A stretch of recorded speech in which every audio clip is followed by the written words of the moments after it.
The email notification chimed as I poured my morning coffee, steam rising from the dark liquid like ghosts from my past. 5 years. That's how long it had been since I'd heard from anyone in my family.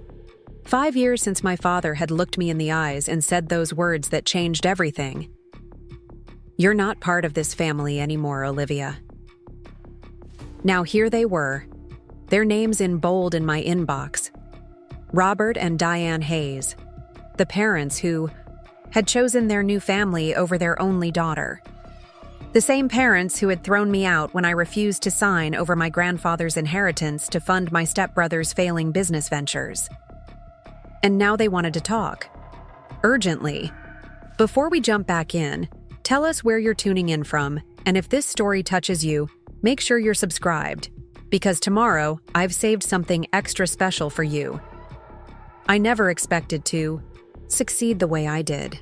That's the ironic part of this whole story. When my parents told me I was no longer welcome in their home, in their lives, I was 23 years old with nothing but my degree in environmental engineering, a duffel bag of clothes, and a small wooden box containing my grandfather's pocket watch and the deed to a worthless piece of land in Portland he'd left me.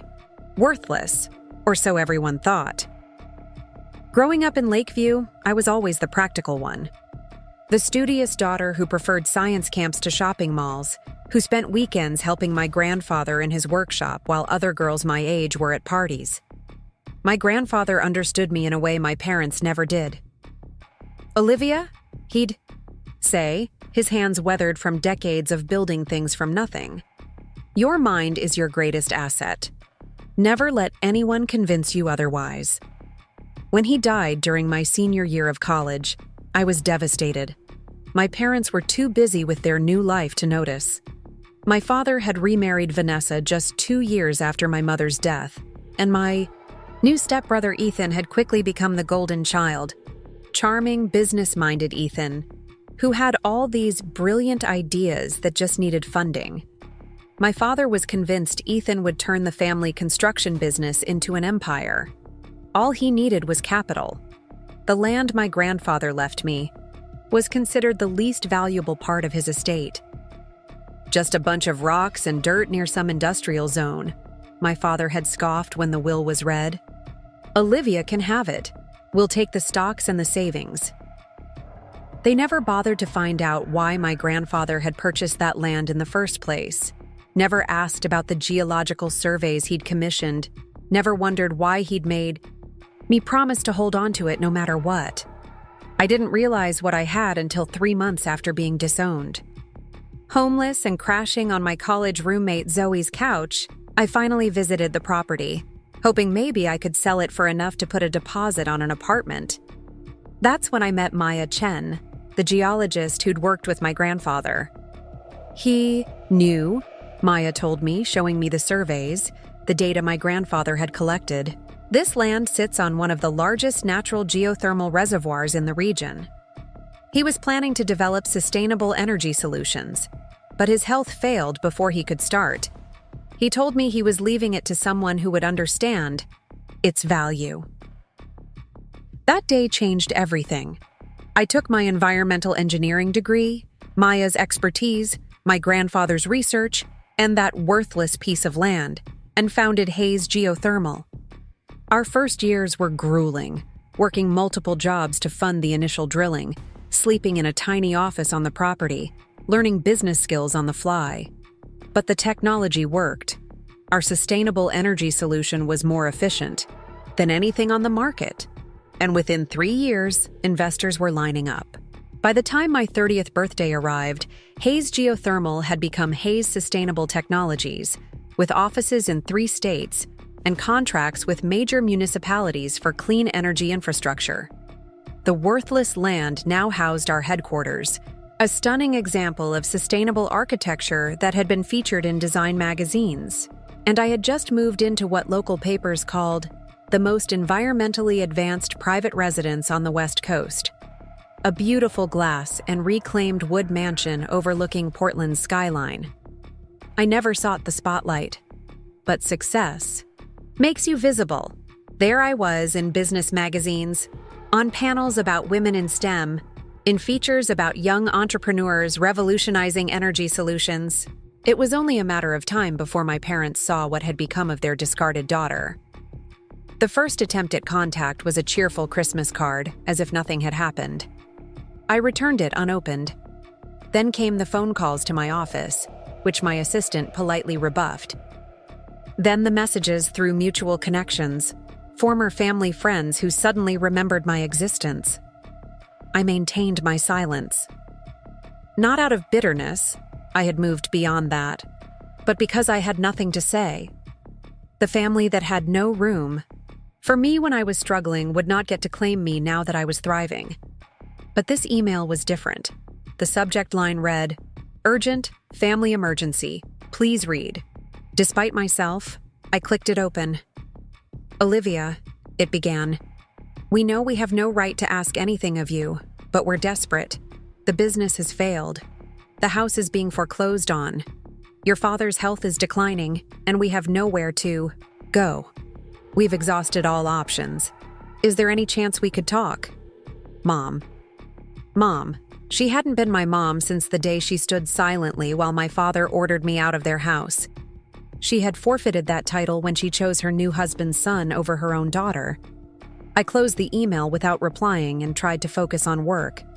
We were in final negotiations for our biggest contract yet, a citywide implementation of our technology that would reduce Portland's carbon footprint by 30%.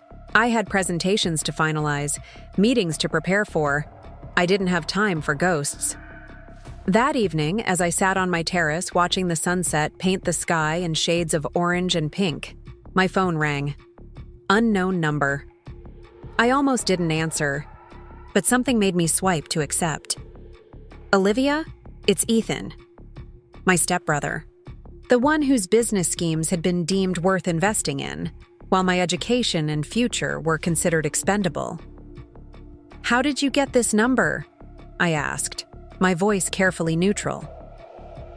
"It wasn't easy," he admitted.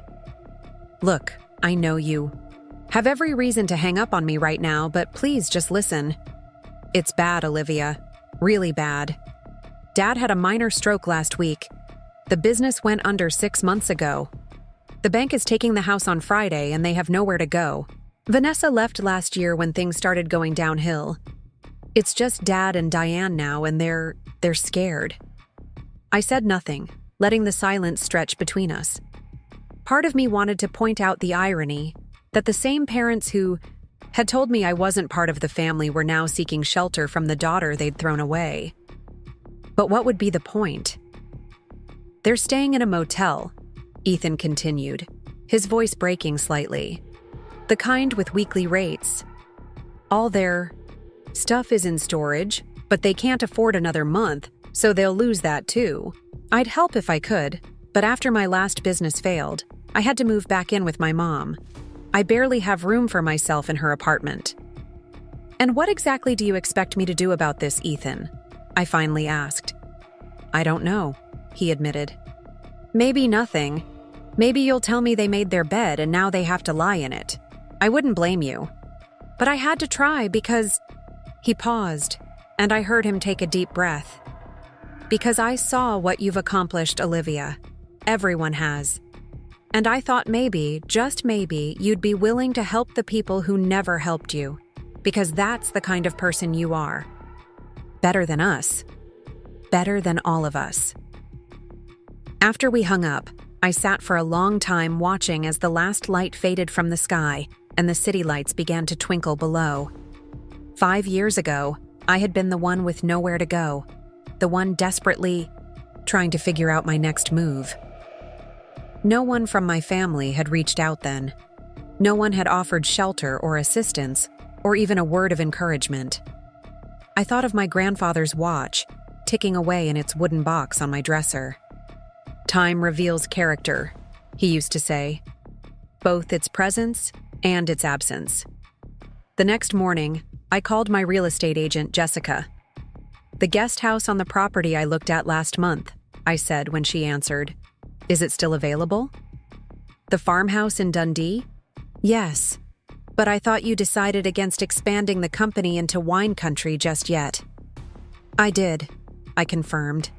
But I'd like to make an offer on it anyway. Personal use. The farmhouse was modest by my current standards. A simple 2-bedroom, structure on a small plot of land about an hour from Portland. It had been part of a larger estate that was being subdivided, and I had originally considered it as a potential site for a small research facility. It needed work, but it was clean, functional, and most importantly, not a weekly rate motel. 3 days later, with the keys in hand, I finally replied to my parents' email.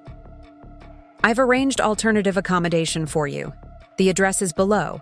It's paid for through the end of the year, which should give you time to figure out your next steps. A moving company will transfer your things from storage. I've also arranged for transportation to take you there on Saturday. I'm not available to discuss this further at this time. Olivia. I wasn't being cruel. Preparing and narrating this story took us a lot of time, so if you are enjoying it, subscribe to our channel. It means a lot to us. Now back to the story. I simply wasn't ready to see them, to hear explanations or apologies or whatever they might offer. The wounds had scarred over, but that didn't mean I wanted to test their strength just yet. They accepted my terms without question, probably relieved to have any solution at all. Through Jessica, who agreed to be my intermediary, I learned that they had arrived safely at the farmhouse and were settling in. I arranged for utilities, internet, grocery deliveries, the basics they would need to rebuild some semblance of a life. Not out of obligation, but because it cost me little to provide these things. And despite everything, I couldn't bring myself to imagine my father, recovering from a stroke, living in squalor. 2 months passed. Fall turned to winter. My company secured the Portland contract, and I was busier than ever, traveling between sites, overseeing implementations, speaking at conferences. I didn't think about the farmhouse much, beyond ensuring the bills were paid and occasional check-ins with Jessica, who reported that everything was proceeding without incident. Then, just before Christmas, a package arrived at my office. Inside was my grandfather's pocket watch, the one possession I had taken with me the day I left home, the one thing I valued above all else, along with a letter. Dear Olivia, it read in my father's shaky handwriting. This watch was given to me by my father, and I passed it on to yours. It should have remained in your possession all these years. I was wrong to ask for its return when you left. I was wrong about many things. Not a day passes that I don't regret the choices I made. The words I said. You owe us nothing, yet you have shown us kindness we don't deserve. Your grandfather would be proud of the woman you've become.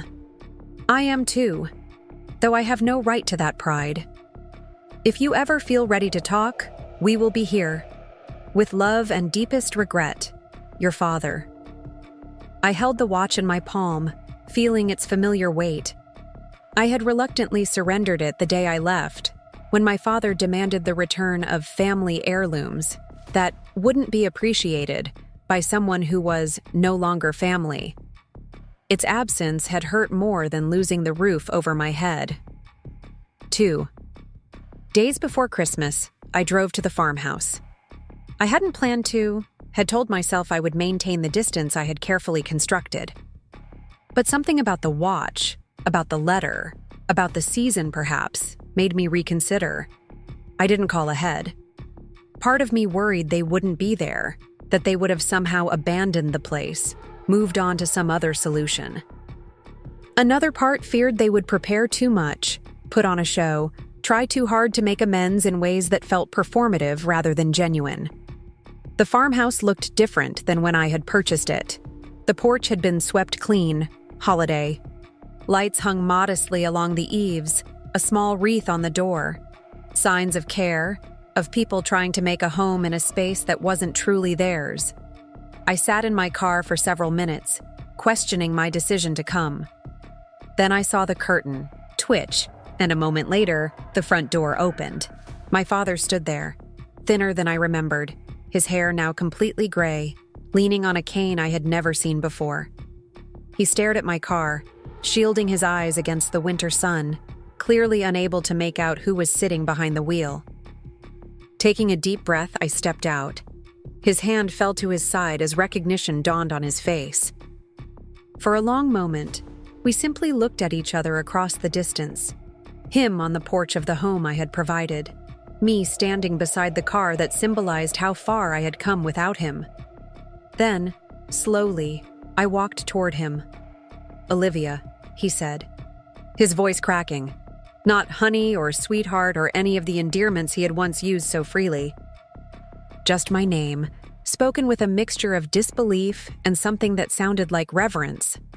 "Dad," I replied, stopping at the foot of the steps. "I got your package." He nodded, his eyes filling with tears he seemed determined not to shed. "I never should have taken it from you." "No," I agreed, "you shouldn't have." Before he could respond, the door opened wider, and my stepmother appeared. She looked older too, the carefully maintained appearance she had always prided herself on now replaced by a simpler, more natural look. Her eyes widened at the sight of me. "Olivia!" she gasped. "We didn't know you were coming. Please, come in. It's cold out there." I hesitated, then climbed the steps. Not rushing into embraces, not pretending the past hadn't happened, but taking the first small step toward whatever might come next. The inside of the farmhouse was modest but clean. They had done what they could with limited resources to make it comfortable. A small tree stood in the corner, decorated with what looked like handmade ornaments. The furniture was clearly not theirs. It had come with the house, but they had arranged it to create a sense of home. "Would you like some tea?" Diane asked, her hands fluttering nervously. "Or coffee? We have both." "Tea would be nice," I said, taking a seat on the sofa.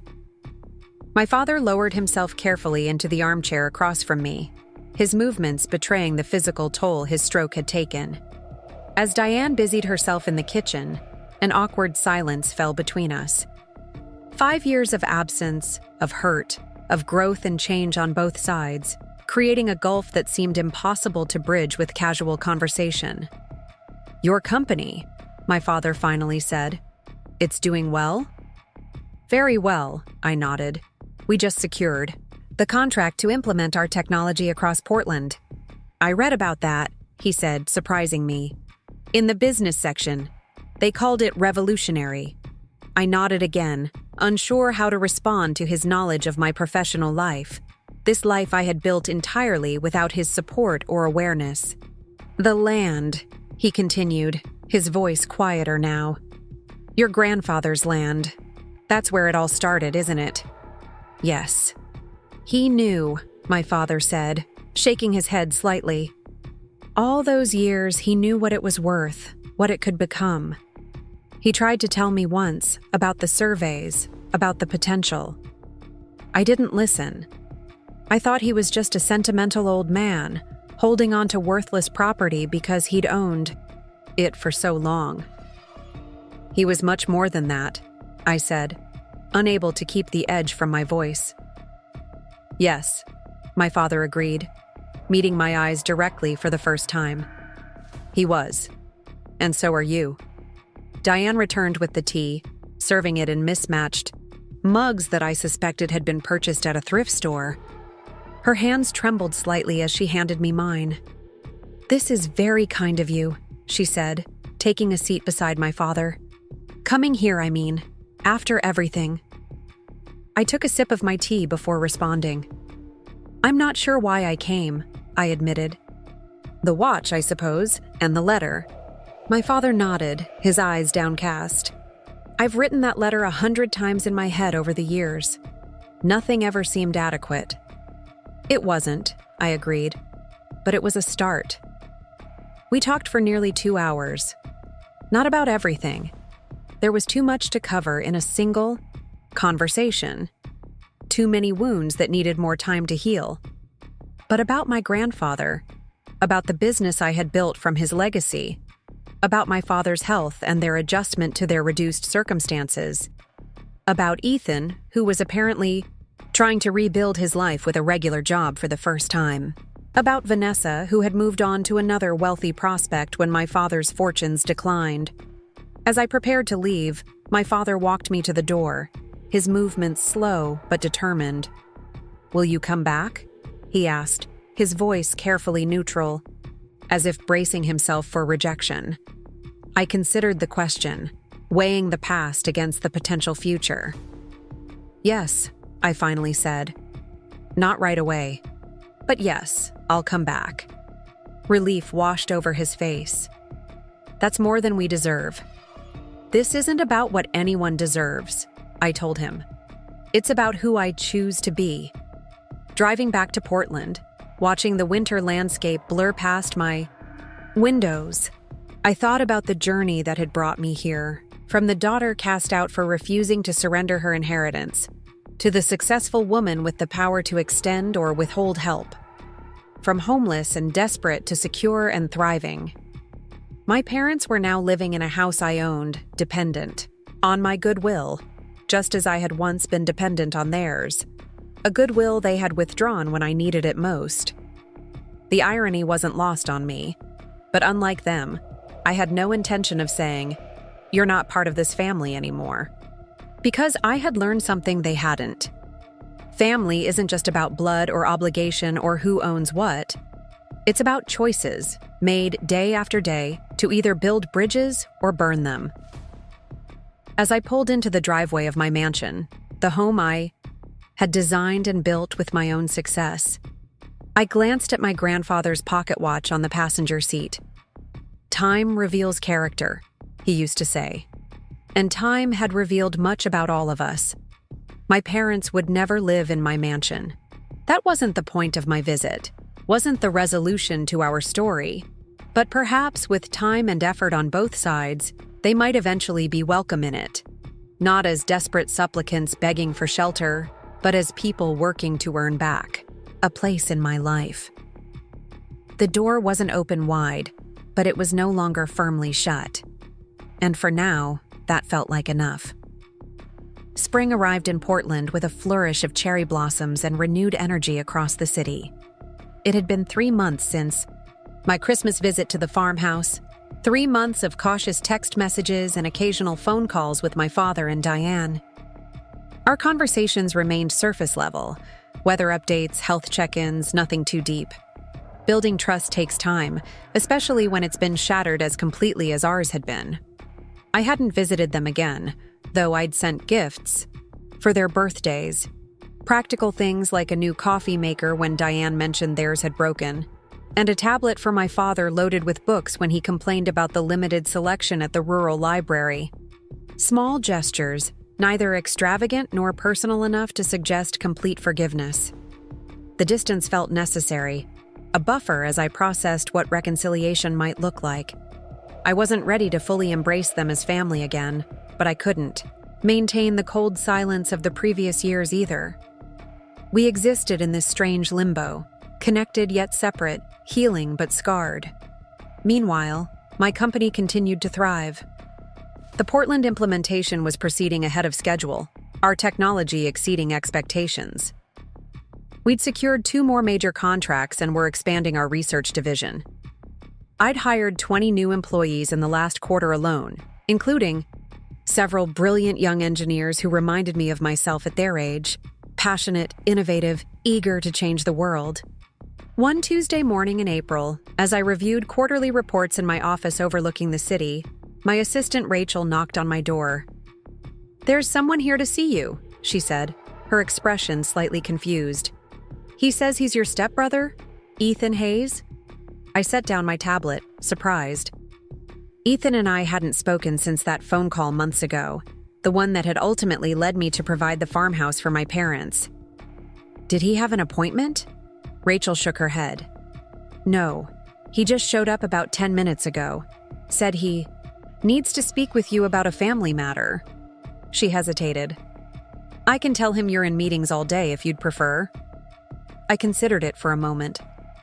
Ethan had been the golden child, the one my father had favored, the one whose ventures had been deemed worthy of investment while mine were dismissed. But he'd also been the one to reach out when my parents were in trouble, the one who'd made that difficult call. And according to my father, he was trying to turn his life around. "It's fine," I said finally. "Send him in." Ethan looked different than I remembered. Gone was the designer clothing and carefully styled hair that had been his trademark. Instead, he wore simple khakis and a button-down shirt, his hair shorter, his face leaner. He looked older, more serious, and decidedly less confident as he stood in my doorway. "Olivia," he said, shifting uncomfortably from one foot to the other. "Thanks for seeing me. I know I should have called first." I gestured to the chair across from my desk. "What can I do for you, Ethan?" He sat down, glancing around my office with barely concealed awe. The space reflected my success. Floor-to-ceiling windows with panoramic views, sustainable materials throughout, awards and recognitions, displayed tastefully on one wall. A far cry from the family home where we'd both grown up, and worlds away from whatever modest accommodations he now occupied. "I wanted to thank you," he began, his eyes finally settling on mine. "For helping Dad and Diane. They told me you've been kind." I kept my expression neutral. They needed help. I was in a position to provide it. "You didn't have to," he pointed out. "After how they treated you, no one would have blamed you for turning your back." I didn't respond to that. We both knew it was true. Ethan leaned forward, elbows on his knees. "Look, I didn't just come to thank you. I came to apologize. I was part of what happened to you. I benefited from it. Dad invested everything in my ideas, my businesses, while you were pushed aside. I knew it wasn't right, but I didn't say anything." "Why not?" I asked, genuinely curious. He sighed, running a hand through his hair. "Because I was selfish. Because it was easier not to. Because I believed my own hype." He gave a humorless laugh. "I thought I was some kind of business genius who just needed capital to make it big. Turns out, I was just a guy with mediocre ideas and an inflated ego." I studied him, trying to discern his sincerity. The Ethan I remembered had been charming but shallow, always looking for the next shortcut, the next opportunity. This version seemed more grounded, more self-aware. "What are you doing now?" I asked, changing the subject slightly. "I've got a real job," he said, and I detected a note of pride in his voice. "Assistant manager at Riverside Construction. Nothing fancy, but it's steady. I'm learning the business from the ground up, the way I should have from the beginning." "That's good," I said, and meant it. "Is that what you came to tell me?" Ethan hesitated, then reached into his pocket and pulled out a folded piece of paper. "No, I came to give you this." He handed it to me. It was a check, made out to me personally, for $20,000. "What is this?" I asked, confused. "It's a start," he said simply. "Dad invested over $200,000 in my failed ventures over the years. Money that should have been split between us as family. I can't pay it all back at once, but I'm going to, eventually." I stared at the check, then back at Ethan. "I don't need your money." "I know you don't," he said quickly. "That's obvious. But this isn't about what you need. It's about what's right. What I owe you." He gestured around the office. "You built all this on your own, without any help from the family. Meanwhile, I got every advantage and squandered it all. I've been thinking a lot about fairness lately." I set the check on my desk, unsure how to respond. The gesture was unexpected, and I wasn't certain of its meaning in the larger context of our fractured family dynamic. "The money isn't the point," I finally said. "It never was." "I know," Ethan nodded, "but it's a tangible way for me to acknowledge the imbalance, to take responsibility for my part in it." He paused, then added more quietly, "And to show that I'm serious about making amends." Something in his expression reminded me of my father. On the porch of the farmhouse, That same mixture of regret and uncertainty, that same tentative hope for forgiveness. "How are they really doing?" I asked, changing the subject. "Dad and Diane. They tell me they're fine whenever I call, but I suspect they're downplaying things." Ethan relaxed slightly at the shift in topic. "They're managing. Dad's health is stable, not great, but not getting worse. Diane's been looking for work, but it's tough at her age in a small town. The farmhouse is good for them, though, peaceful, away from the reminders of everything they lost. They're grateful, Olivia, more than they can express." I nodded, processing this. "And you? Do you see them often?" "About once a week. I drive out on Sundays, bring groceries, help with anything that needs fixing." He gave a small smile. "It's strange being the responsible one for a change." We talked for another half hour, catching up in a way we never had when we were supposedly family under the same roof. Ethan told me about his new girlfriend, a kindergarten teacher who had no patience for get-rich-quick schemes, about the community college classes he was taking in business management, about his plans to eventually start his own small construction company, doing things the right way this time. As he was preparing to leave, he paused at the door. "They miss you, you know. They understand why you keep your distance, but they miss you." "I'm not ready for more than what we have now," I told him honestly. "I get that," he said, "but they're not getting any younger, especially Dad. Just keep that in mind." After he left, I sat for a long time staring at the check he'd given me. $20,000, a significant sum for someone starting over with an assistant manager's salary, but a drop in the bucket compared to what had been taken from me. Not just money, but support, belonging, family. I thought about tearing it up, about the dramatic statement that would make. But something stopped me. Perhaps it was the genuine effort behind the gesture, or perhaps it was my own weariness with drama and symbolic actions. Instead, I opened my bottom drawer and placed it inside, neither accepting nor rejecting it. Like my relationship with my family, it would remain in limbo for now. That evening, as I walked through my empty mansion, I found myself thinking about family in ways I hadn't allowed myself to for years. The house was beautiful, every detail thoughtfully designed for sustainability and comfort. But it was also quiet.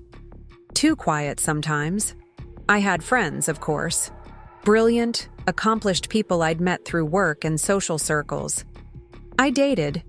Occasionally, though nothing serious had developed. My life was full by most measures.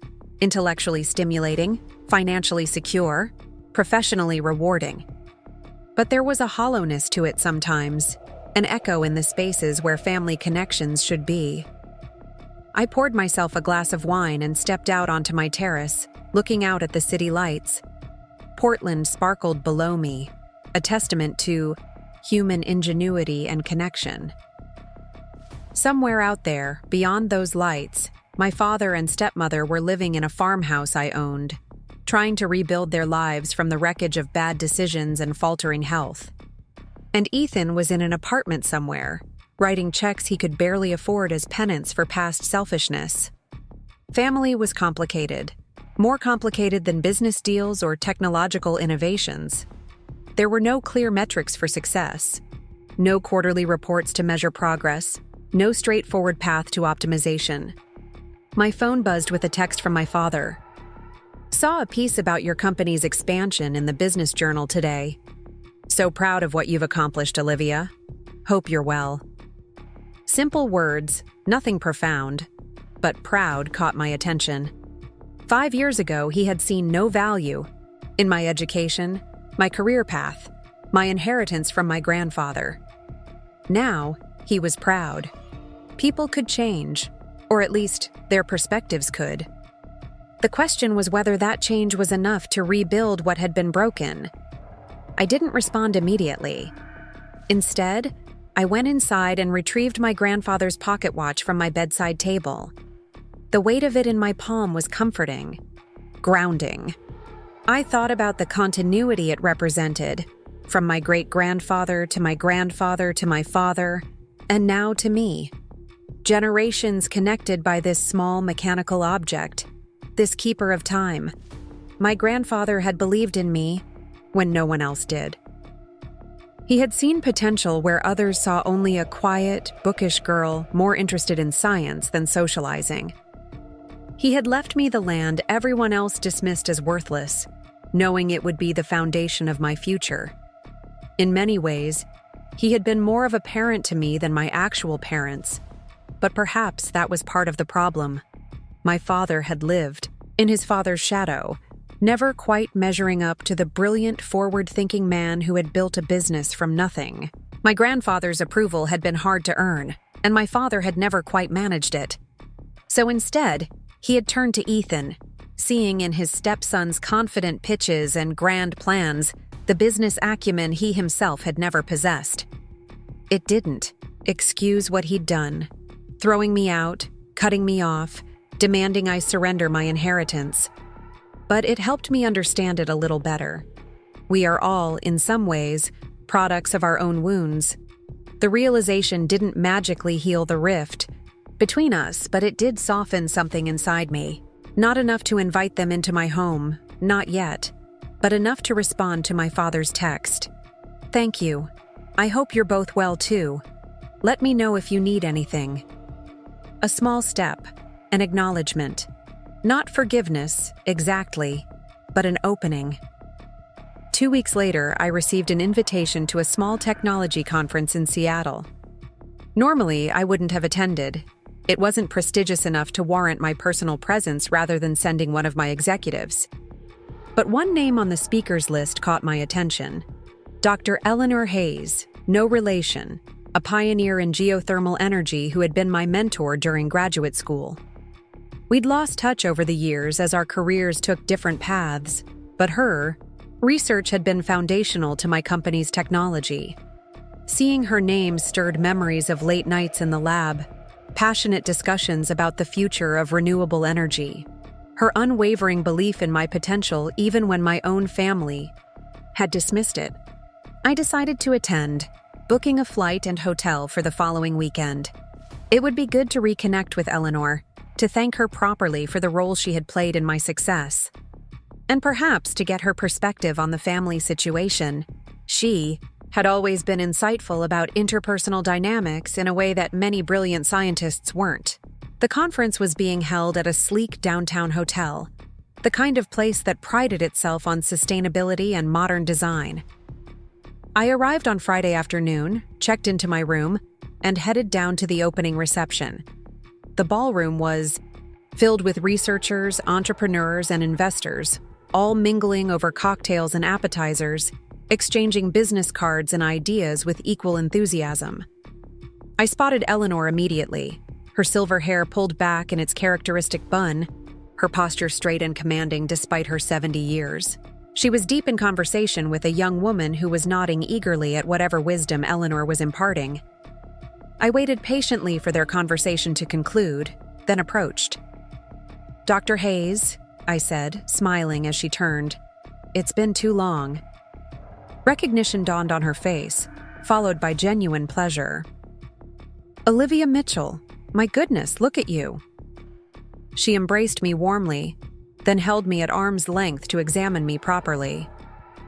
"Hayes Sustainable Technologies, if I'm not mistaken. I've been following your work with great interest."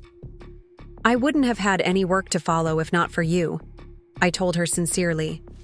"Your guidance was invaluable." We found a quiet corner and caught up over drinks, sharing professional developments and personal anecdotes.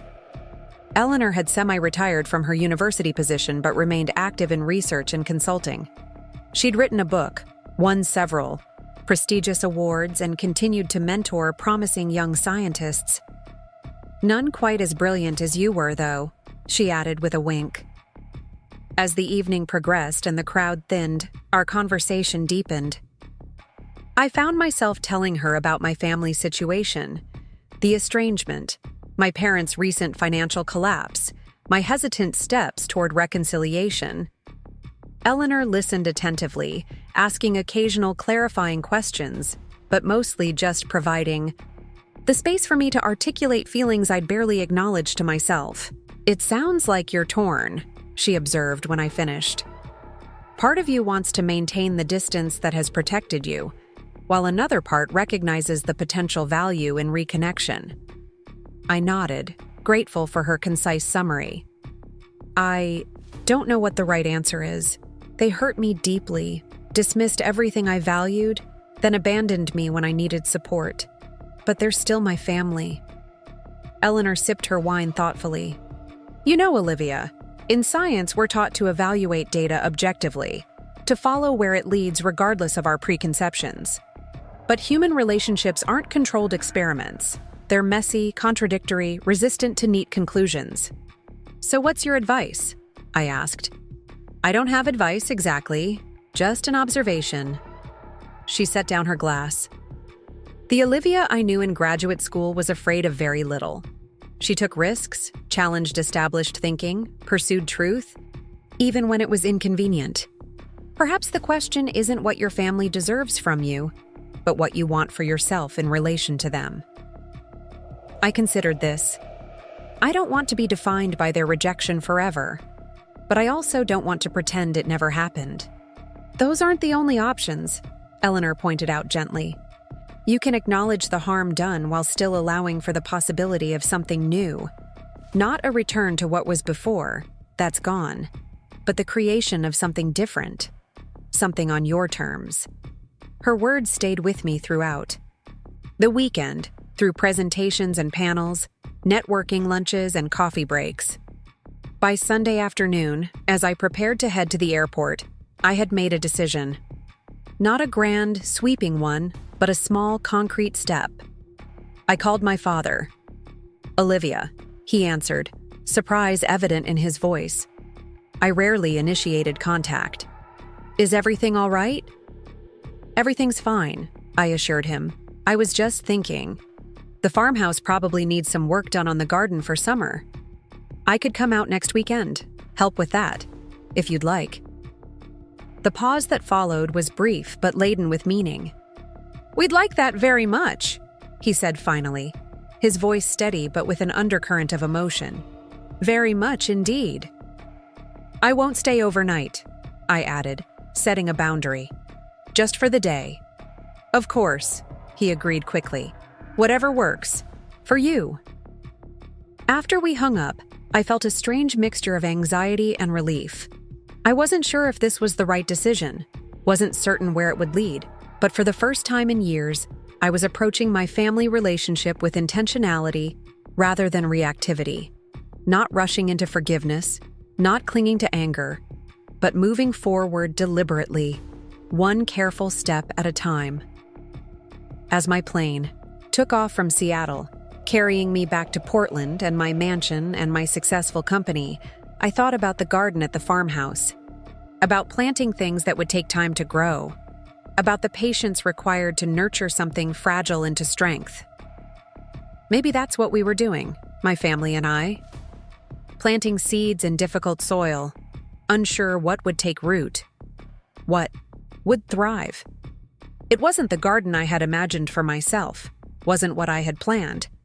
But perhaps it could still produce something of value, given time and care and realistic expectations. Not perfect, not unbroken, but possibly, eventually, enough. The drive to the farmhouse the following Saturday was unexpectedly peaceful. I'd chosen to take the scenic route, winding through the Willamette Valley with its patchwork of vineyards and orchards. Spring had fully established itself, painting the landscape in vibrant greens and scattered wildflowers. The beauty provided a welcome distraction from my lingering apprehension about the day ahead. I'd spent the week second-guessing my decision to visit. Was it too soon? Was I setting expectations I wasn't prepared to fulfill? Each time doubt surfaced, I reminded myself this was just gardening, a contained activity with clear boundaries. We would work outside, focus on a task, avoid the messy emotional terrain that lay between us. I could leave whenever I wanted. As I turned onto the gravel driveway, I noticed immediate changes to the property. The overgrown shrubs that had flanked the entrance had been pruned, the fence repaired in several places. Small improvements that indicated care and attention. I wasn't sure how my father had managed it with his health limitations, but the effort was evident. They were waiting on the porch when I arrived. My father leaning on his cane, Diane standing slightly behind him, both looking nervous but hopeful. I'd brought coffee and pastries from an artisanal bakery in Portland, a neutral offering that was neither too personal nor too impersonal. "You're right on time," my father said as I approached, as if punctuality was something to celebrate.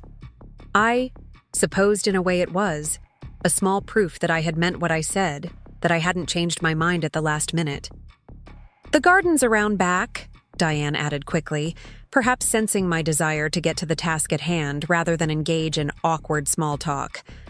"We've been trying to clear it, but it's a bit overwhelming." Overwhelming was an understatement.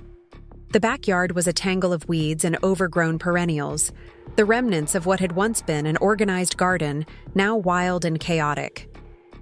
Rusted garden tools leaned against a weathered shed, and several bags of soil and mulch sat unopened near what might have been a vegetable plot. "The previous owners left it like this," my father explained, gesturing with his free hand. "We've managed to clear that corner by the fence, but the rest..." He trailed off, shaking his head. "It's a good thing I came prepared," I said, opening the trunk of my car to reveal the gardening supplies I'd brought. New gloves, pruning shears, trowels, and several flats of seedlings and flowers. I'd also included some ergonomic tools designed for people with mobility issues, though I wasn't sure how to offer them without highlighting my father's limitations. I needn't have worried. He spotted them immediately. "Are those the adjustable ones, with the arthritis grips?" he asked, genuine interest in his voice. I nodded. "They get good reviews. I thought they might be useful." "Very thoughtful," he said softly, and the moment threatened to tip into emotional territory. "Let's get started," I said, steering us back to practical matters. "I thought we could begin by clearing out the dead growth, then decide what's worth saving and what needs to be replaced." We worked steadily through the morning, falling into a surprisingly comfortable rhythm.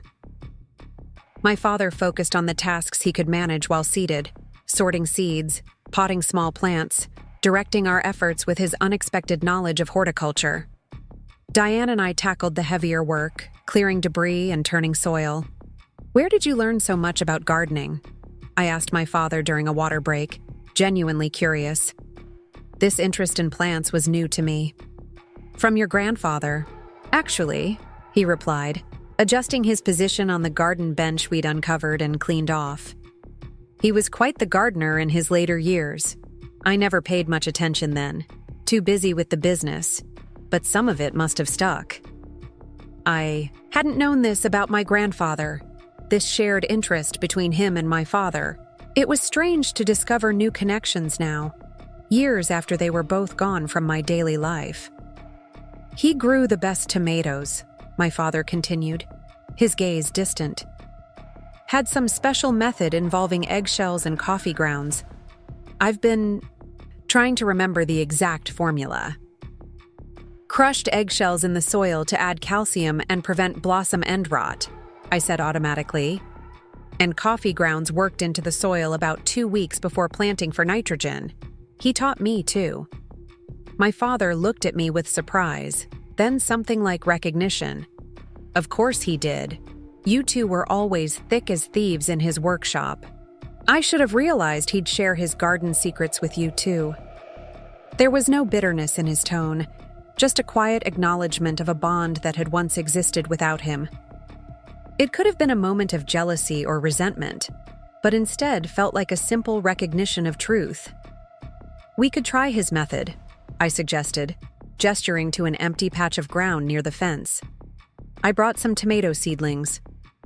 My father's face brightened. "I've been saving eggshells all week, just in case." By midday, we had cleared nearly half the garden and planted several new beds. The physical work was satisfying, the conversation largely focused on the task at hand, occasionally drifting into neutral topics like the weather or local news. We carefully avoided discussing my company, their financial situation, or the circumstances. That had led to our estrangement. This wasn't the time for those conversations. This was just about the garden. Diane had prepared lunch, simple sandwiches, and iced tea that we ate at the rustic patio table. The food was basic but thoughtfully made, with fresh ingredients and homemade bread. I recognized the effort behind it, the desire to offer something good within limited means. "We've been thinking about raising chickens," Diane mentioned as we ate. "For eggs and the companionship. The property's zoned for it, and it would give us something productive to do."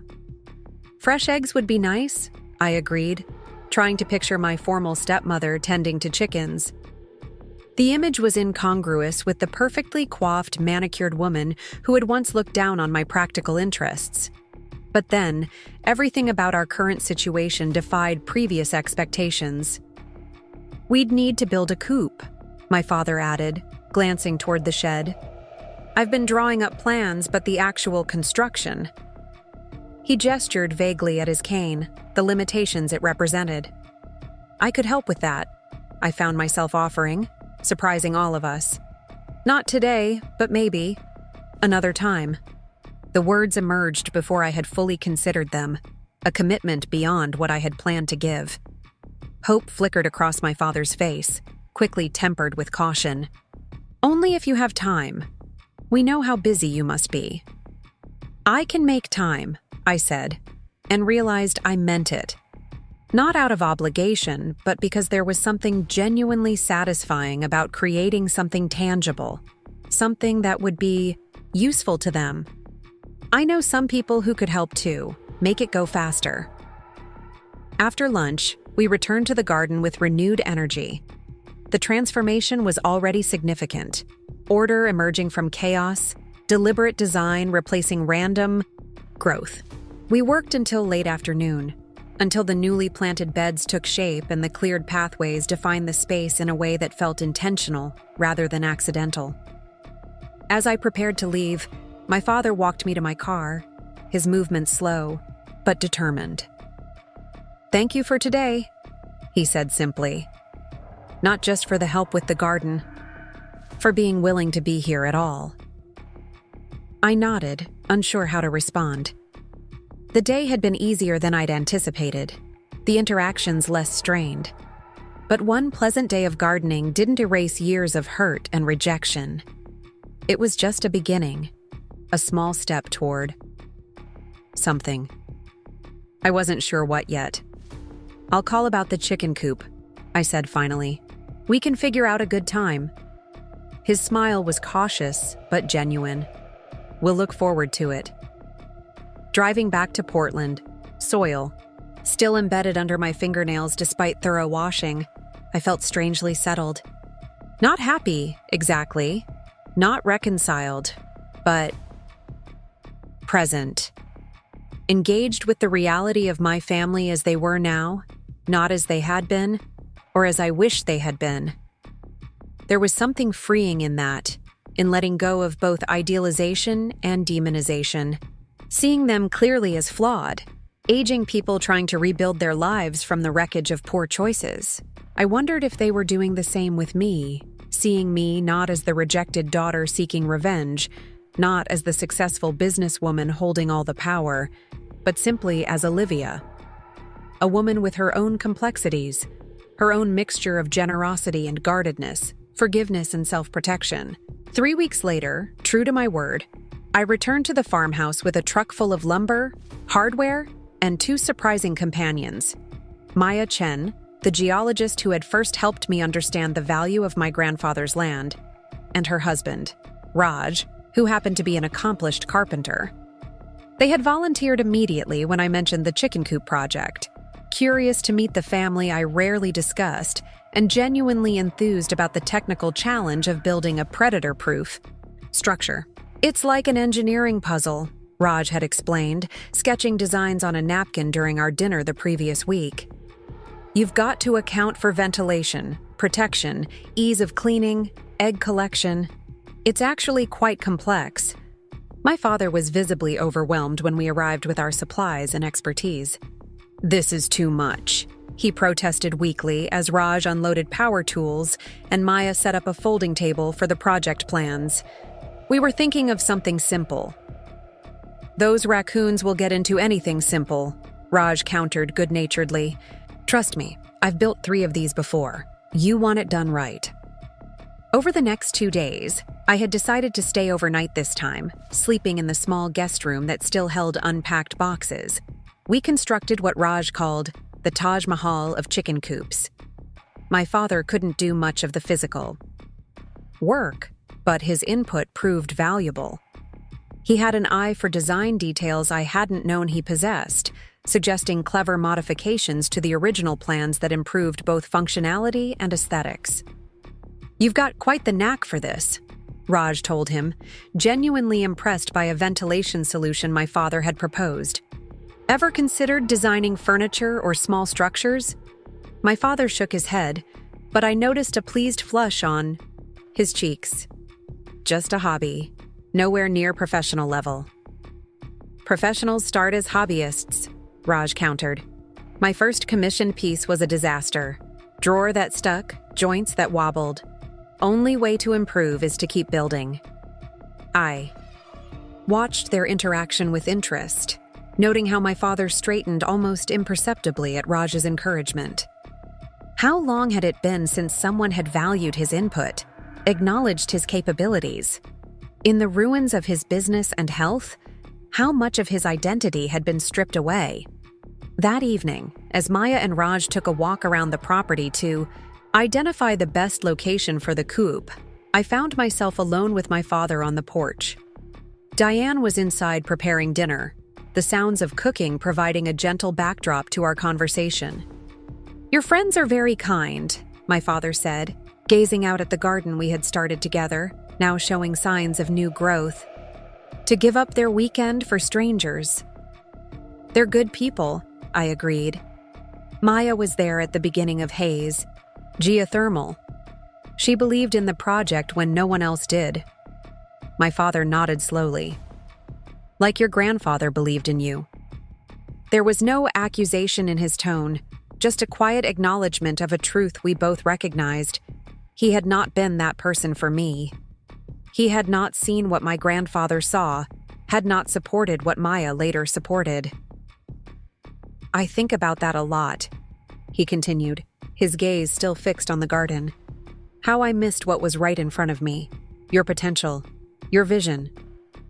He paused, then added more quietly, your worth. I remained silent, letting his words settle between us. This wasn't an apology exactly. He had already offered those in letters and halting conversations. But something else. A recognition of specific failure rather than general wrongdoing. I was jealous, he admitted after a moment, the words seemingly difficult to voice. Of your relationship with him. Of how easily you understood things that I struggled with. Of how much he believed in you. He shook his head slightly. It's not an excuse, just a reason. A poor one. Why are you telling me this now? I asked, genuinely curious rather than defensive. He gestured toward the half-built chicken coop visible from the porch. Because I see you creating something here. Not just the coop or the garden, but connections. Community. You brought your friends into this space, introduced them to us without shame or apology. You're building something I tore down, and doing it with more grace than I deserve. I considered his words, the vulnerability they represented. I'm not doing it for you, I said finally, wanting to be honest. I'm doing it because it feels right to me, because holding on to anger was exhausting, because I'm curious about who we might be to each other now, without the old expectations and disappointments.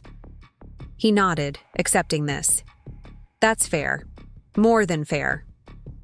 We sat in silence for a while, watching the sun begin its descent behind the distant hills. The spring evening was cool, but not cold. The air fragrant with newly turned earth and blooming flowers. "The chickens arrive next week," my father said eventually, changing the subject to lighter ground. "4 hens, already laying. The feed store is delivering them." "What breeds?" I asked, grateful for the shift. "2 buff Orpingtons, a Rhode Island Red, and a barred Plymouth Rock." Diane's been researching. "Did you know chickens have distinct personalities?" She's already named them. I smiled at this unexpected detail. "What names?" "Betty, Wilma, Shirley, and Laverne. Apparently they're characters from old TV shows." I laughed, genuinely amused by my stepmother's choice of names. "Classic." "She's different now," my father said, seemingly reading my thoughts. "We both are. Losing everything. It changes. Your perspective. Makes you realize how much energy you wasted on things that don't matter. Like status, like appearances, like maintaining the facade of success at the cost of authentic connection." He didn't say these things explicitly, but I heard them in what he did say, in the wistful tone that suggested lessons learned too late. "We all change," I offered, thinking of my own journey from rejected daughter to successful entrepreneur, to whatever I was becoming now. Sometimes by choice, sometimes by circumstance. And sometimes, he added softly, because someone offers you a chance you don't deserve. Before I could respond, Maya and Raj returned from their walk, enthusiastic about the location they'd identified for the cup. The moment for deep conversation passed, replaced by practical discussions of drainage and predator protection, but my father's words lingered in my mind. A chance you don't deserve. Wasn't that what I was exploring here in these tentative visits and shared projects? Not forgiveness exactly. That felt too absolute, too complete for the complex reality of our relationship. But a chance, an opportunity, to discover who we might be to each other in this new landscape, where I held the power, the security, the stability that had once been his. The chicken coop was completed the following day, a handsome structure with cedar siding, a sloped metal roof, and clever features like a sliding egg collection door and removable roost bars for easy cleaning. We all stood back to admire it, dusty and tired, but satisfied with our creation. "The ladies will be very happy here," Diane declared, already planning where to place the waterer and feed station.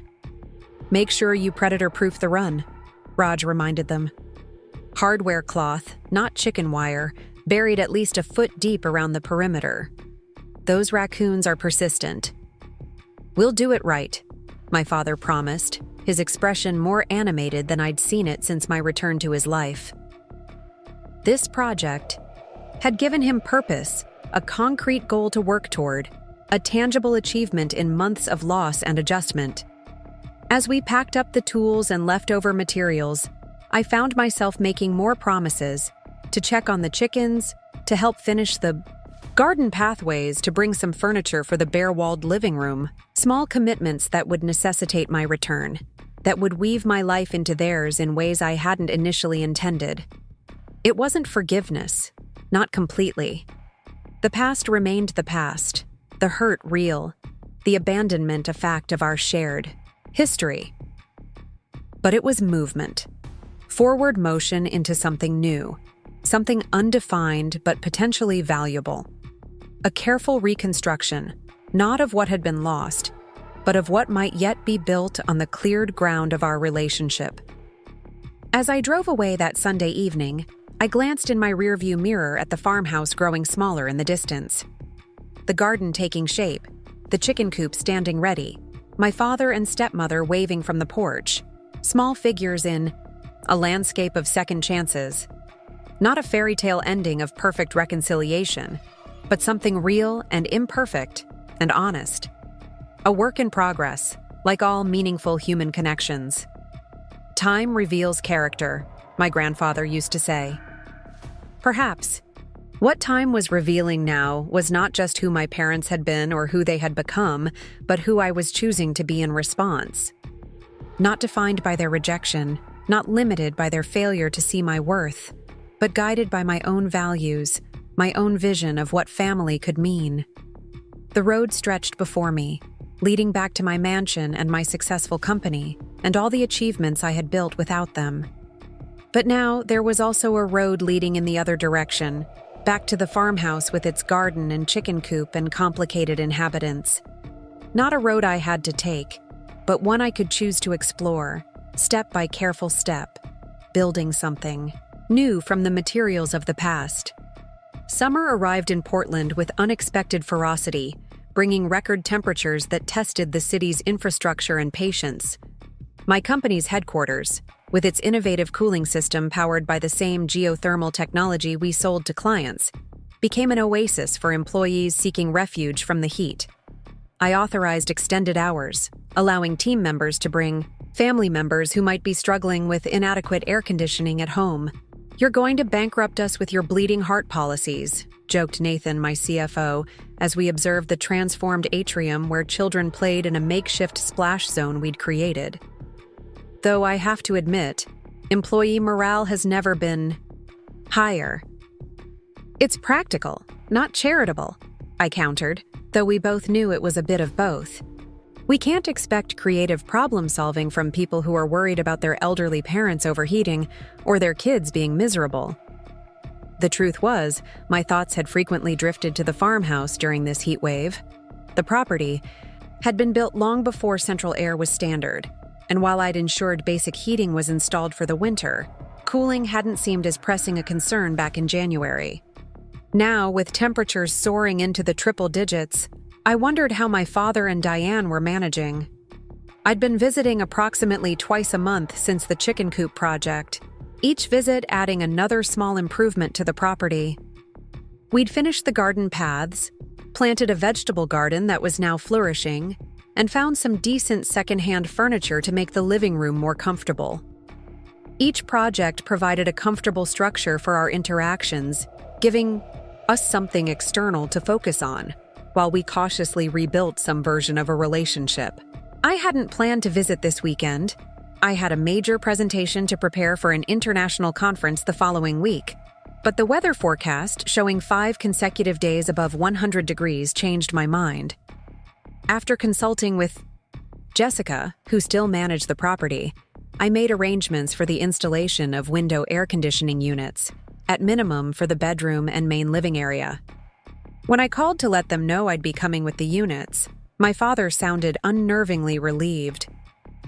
"It's been difficult," he admitted, his voice strained. "We've been wetting towels and putting them in the freezer, then draping them over ourselves. Works for about 10 minutes. "Why didn't you say something sooner?" I asked, concerned by the thought of them suffering silently in the heat, especially given my father's health issues. A pause, then. "We didn't want to ask for more than you've already given." The simple answer revealed the delicate balance we were still negotiating, their reluctance to appear needy or entitled, my uncertainty about how much support to offer. We were feeling our way forward without a map, each interaction establishing new parameters for this evolving relationship. "I'll be there tomorrow morning," I told him firmly. "We'll get you sorted out."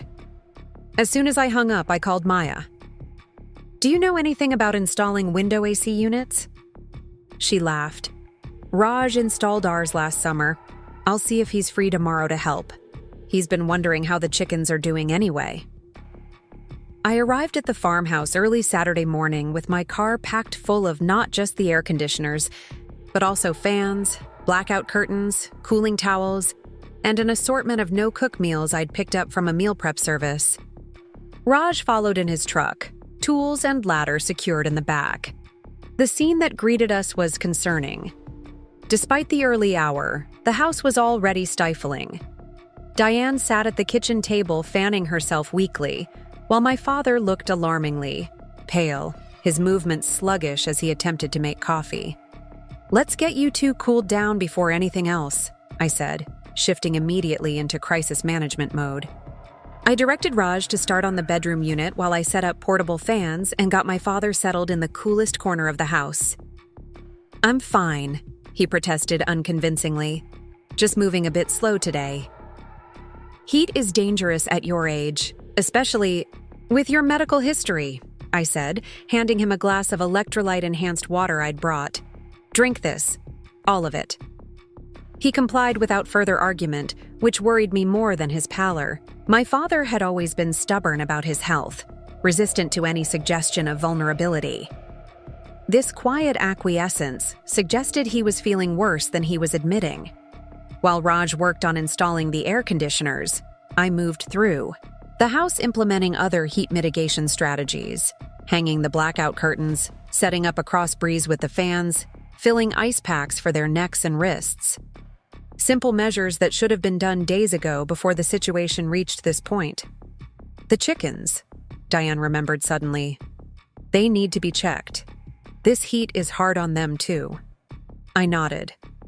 "I'll take care of it. You stay inside. And rest." The chicken coop, while well ventilated, was clearly too hot for comfort. The 4 hens were panting, wings held slightly away from their bodies in an attempt to cool down. I remembered reading that chickens couldn't sweat, making them particularly vulnerable to heat stress. Working quickly, I filled their water containers with fresh cold water, adding ice cubes to keep it cool longer. I misted the inside of the coop with a spray bottle, set up a small battery-operated fan, and created shade over the run area using a tarp from Raj's truck. The birds seemed to perk up almost immediately, moving toward the cooler areas with relieved clucks. "Betty, Wilma, Shirley, and Laverne send their thanks," I told Diane when I returned to the house, where the first air conditioner was already running, the bedroom slowly becoming a tolerable temperature. She smiled weakly. "They're good girls, so patient with us as we learn." By mid-afternoon, both air conditioners were installed and running efficiently, transforming the stifling house into a comfortable refuge. My father's color had improved, and Diane had recovered enough to help me unpack the prepared meals into their refrigerator. "This is too much," she murmured, looking at the stack of clearly expensive chef-prepared containers. "We could have managed with sandwiches." "It's hot. No one should be cooking," I said practically, though we both recognized the deflection. The meals were a luxury, not a necessity, a small indulgence I could easily afford and wanted to provide. Besides, "You can tell me which ones you like and I'll know what to get next time." Next time.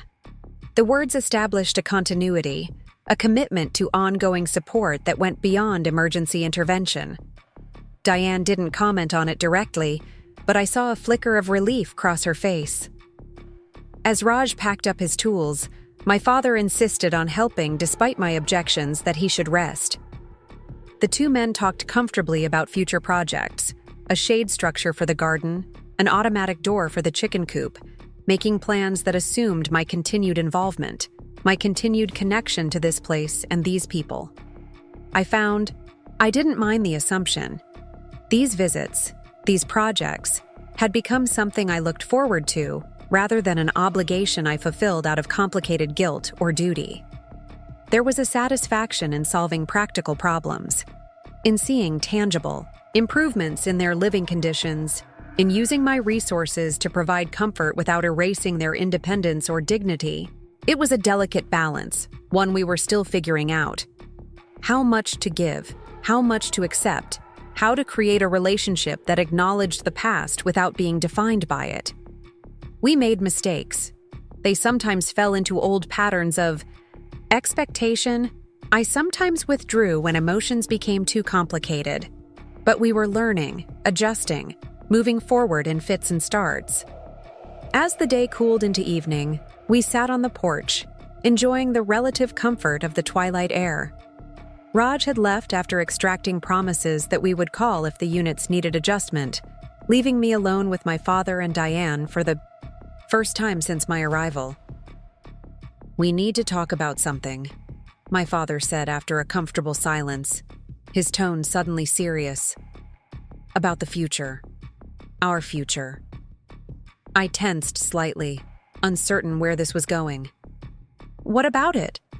He glanced at Diane, who nodded encouragingly. "The lease on this place is up in 3 months. We've been discussing what comes next." I hadn't been thinking of the arrangement as a lease. The farmhouse was simply mine, and I was allowing them to live in it. But I understood his framing. It was his way of acknowledging that their presence here was contingent on my permission, my goodwill, rather than any right or entitlement. "I assumed you'd stay," I said carefully. "Unless you'd prefer to move elsewhere?" "No, we'd like to stay," he clarified quickly. "This place has become home in a way we never expected. The garden, the chickens." He hesitated, then added, "The connection to you." I nodded, waiting for him to continue, sensing there was more to this conversation than simple confirmation of their desire to remain. "What we wanted to propose," he continued, "is some arrangement where we contribute. Not financially, we can't match what this property is worth, but in other ways. Improvements, maintenance, care of the land." I considered his suggestion, understanding the pride behind it. They didn't want to be charity cases, perpetual recipients of my benevolence. They wanted reciprocity, a way to give back, to establish their value beyond need. "The property does require ongoing maintenance," I acknowledged, "and you've already made significant improvements to the garden." "I've been sketching designs for a sunroom addition," my father added, a hint of his old enthusiasm breaking through. "Nothing extravagant, but it would extend the living space, give us all a place to enjoy the garden view year-round." You. Us. The pronoun shift wasn't lost on me. The implication that the improvements would benefit me too, that the farmhouse might be a place I would spend time in the future, not just a solution to their housing crisis. "A sunroom would be lovely," I agreed, imagining winter afternoons with natural light streaming through the windows, the garden visible even in the rainy season. "But are you thinking of something more formal? An arrangement of some kind?"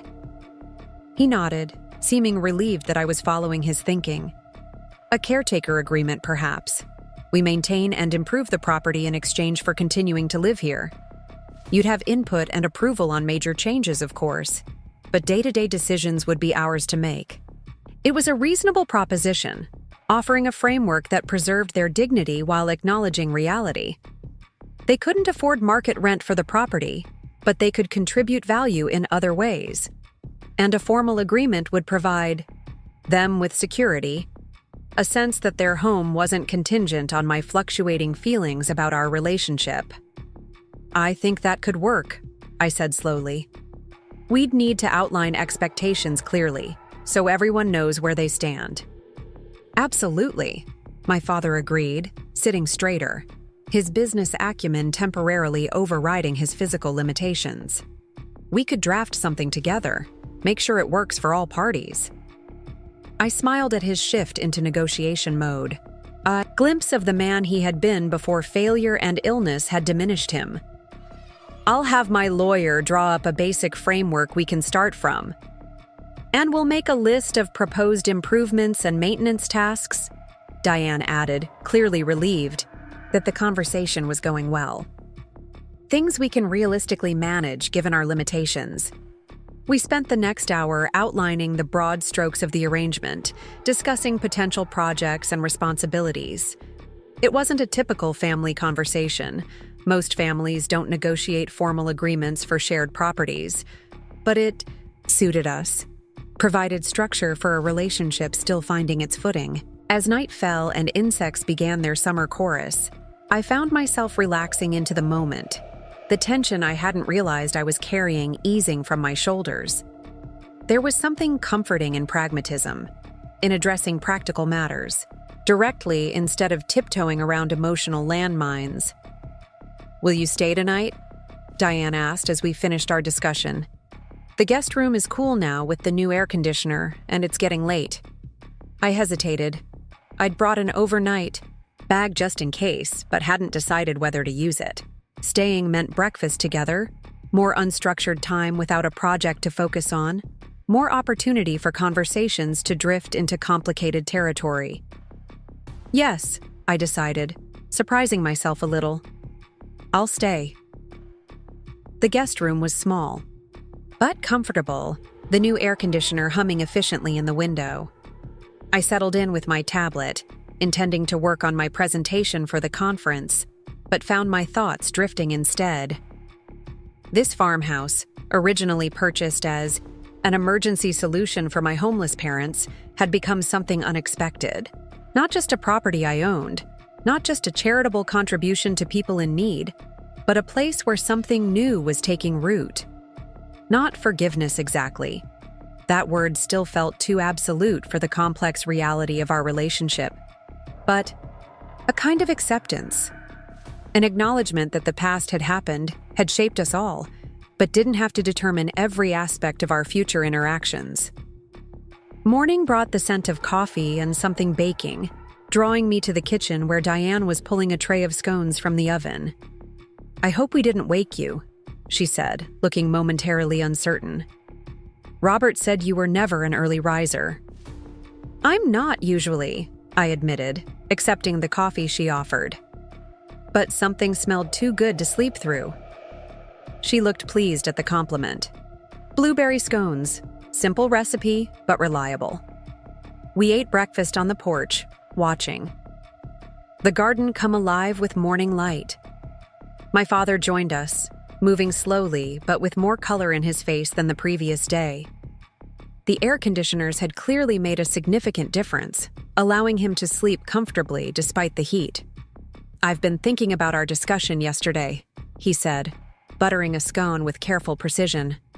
"The caretaker arrangement." I nodded, waiting for him to continue. "It occurs to me that it might make sense to formalize it further, for Diane's protection, primarily." He glanced at his wife, who was watching him with a mixture of surprise and curiosity. "If something happens to me, I want to be sure she's secure here." The unspoken reality of his health situation hung between us. His recovery from the stroke had plateaued, leaving him with permanent limitations. While he wasn't in immediate danger, we all knew his life expectancy was reduced. "We could include succession provisions in the agreement," I suggested, understanding his concern. "Clarify that Diane can continue the arrangement after, well, if necessary." He nodded, relief evident in his expression. "That would be a weight off my mind. I've already taken so much from her: security, financial stability, the life she thought she was getting when we married. I don't want to leave her vulnerable again." It was perhaps the most honest acknowledgement he had ever made of the impact of his choices on others, not just on me, the daughter he had cast aside, but on Diane, the woman who had stood by him even when their circumstances collapsed. There was a self-awareness in his words that I hadn't heard before, a recognition of consequences beyond his own experience. "I'll make sure the agreement protects Diane," I promised, meeting his gaze directly. "Whatever happens." He reached across the table and briefly touched my hand, the first physical contact he had initiated since our reconnection. "Thank you, Olivia, for everything." The moment could have turned maudlin, heavy with emotion neither of us was entirely comfortable expressing. Instead, we were saved by the arrival of the chickens, who had escaped their run and were now exploring the porch with inquisitive clucks. "Ladies, you know you're not allowed up here," Diane scolded, rising to herd them back to their proper area. "The garden is your domain, not the house." The moment of vulnerability passed, replaced by the comical sight of Diane attempting to direct 4 determined hens back toward their coop. My father and I watched, both smiling despite ourselves. "She loves those birds," he observed. "Talks to them like they're people. Each one has a distinct personality, according to her." I nodded, remembering the careful notes Diane kept about their egg production, their preferences, their quirky behaviors. They give her purpose, something to care for. We all need that, he said quietly. Something to care for. Something to build. Something to leave behind that matters. I thought about my company, the technology we were developing, the environmental impact we were making, about the employees whose livelihoods depended on my leadership, the communities benefiting from our sustainable energy solutions, about this farmhouse slowly transforming from an emergency shelter to a home, perhaps even eventually to a legacy. Yes, I agreed. We do.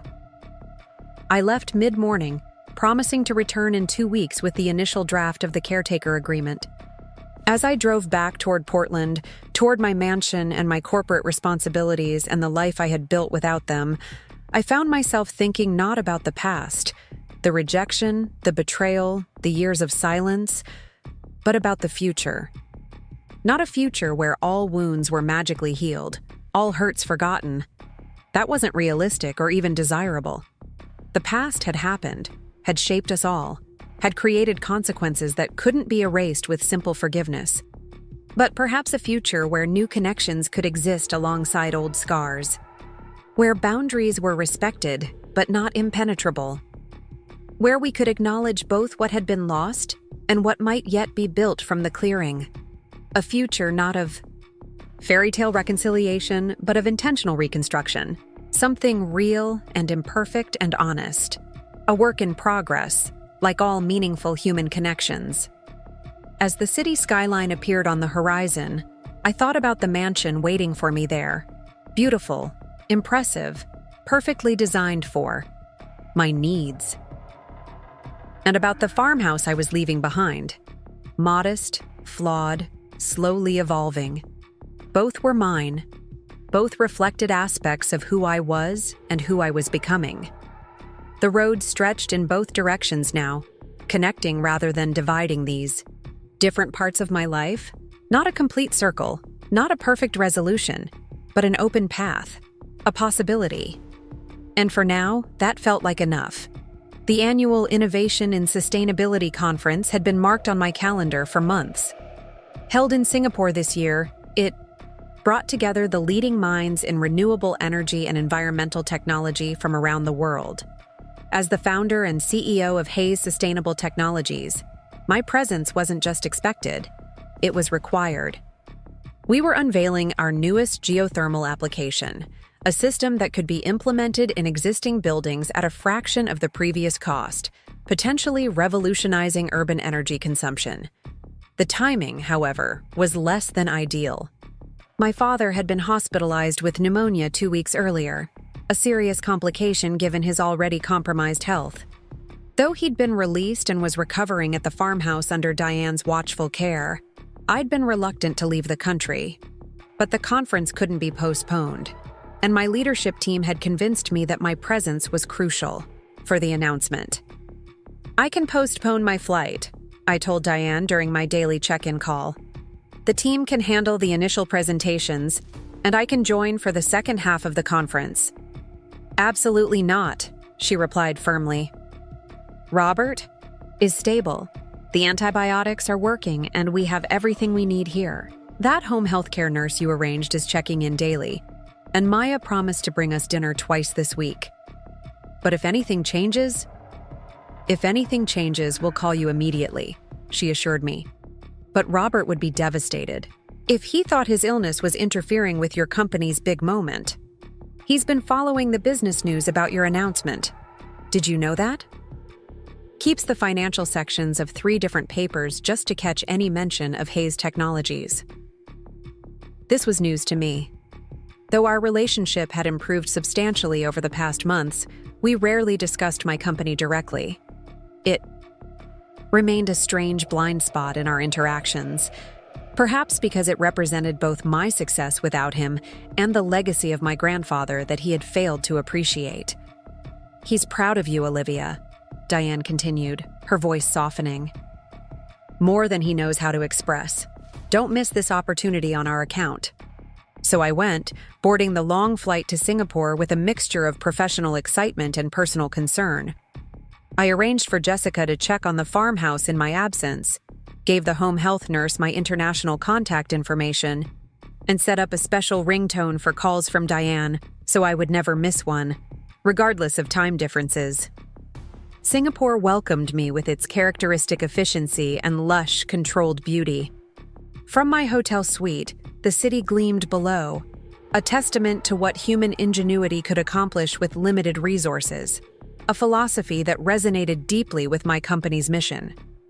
My team had arrived earlier and had everything prepared: the presentation materials, the prototype displays, the media briefings. All I needed to do was be the face of Hayes Sustainable Technologies, the visionary founder whose story of turning worthless land into revolutionary energy solutions captivated investors and environmental advocates alike. The first 2 days went exactly as planned.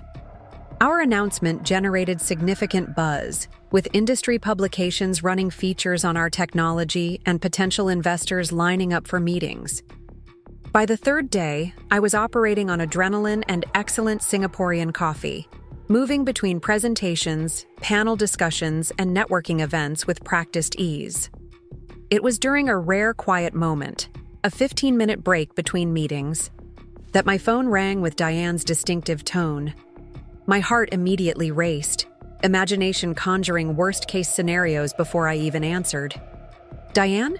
Is everything all right?" I asked, stepping into a quiet corner of the convention center. "Everything's fine," she assured me quickly, sensing my panic. "Robert's doing well. His fever's completely gone, and he's getting stronger every day. That's not why I'm calling." I exhaled, relief washing over me. "What is it then?" There was a pause, and I could hear her take a breath, as if preparing for something difficult. "I found something in the attic yesterday while looking for extra blankets. A box of your things, from when you were younger. I think you should know about it." My mind immediately flashed to the day I'd left home, to the duffel bag of hastily packed clothes and the wooden box containing my grandfather's watch and the deed to his land. I'd assumed everything else had been discarded or donated years ago. "What kind of things?" I asked, unsure whether to feel curious or defensive. "School projects mostly, awards, that science fair medal you won in 10th grade, some photographs." She paused again. "And letters, from colleges, acceptances, scholarships offers. They're all unopened." I leaned against the wall, processing this information. "Unopened? I never received any physical letters from colleges. Everything came by email." "These are from before emails were common for that sort of thing," Diane explained. "They're dated from when you would have been in high school. Before I knew you, before your father and I were married. Before my mother died. Before my father remarried and our relationship began to fracture. Before everything changed. They're addressed to you at your childhood home," Diane continued. "The return addresses are from places like MIT, Stanford, Caltech. Elite universities I had never applied to, believing they were beyond my reach financially and academically. Universities that apparently had been interested in me, had perhaps offered opportunities I never knew existed." "I don't understand," I said slowly. "Why would these be in the attic? Why would they be unopened?" Diane's silence spoke volumes, confirming my growing suspicion before she finally verbalized it. "Robert says he set them aside, meaning to discuss them with you. That it was a difficult time after your mother passed, and college seemed so far away then. But I think he might have deliberately kept them from you." The implications were staggering. Had my father intentionally hidden college opportunities from me? Had he redirected my educational path without my knowledge? And if so, why? What possible reason could he have had for limiting my options? "I confronted him," Diane admitted. "He became very upset, said I had no right to bring up ancient history, that whatever mistakes he'd made were in the past. But Olivia, I thought you should know.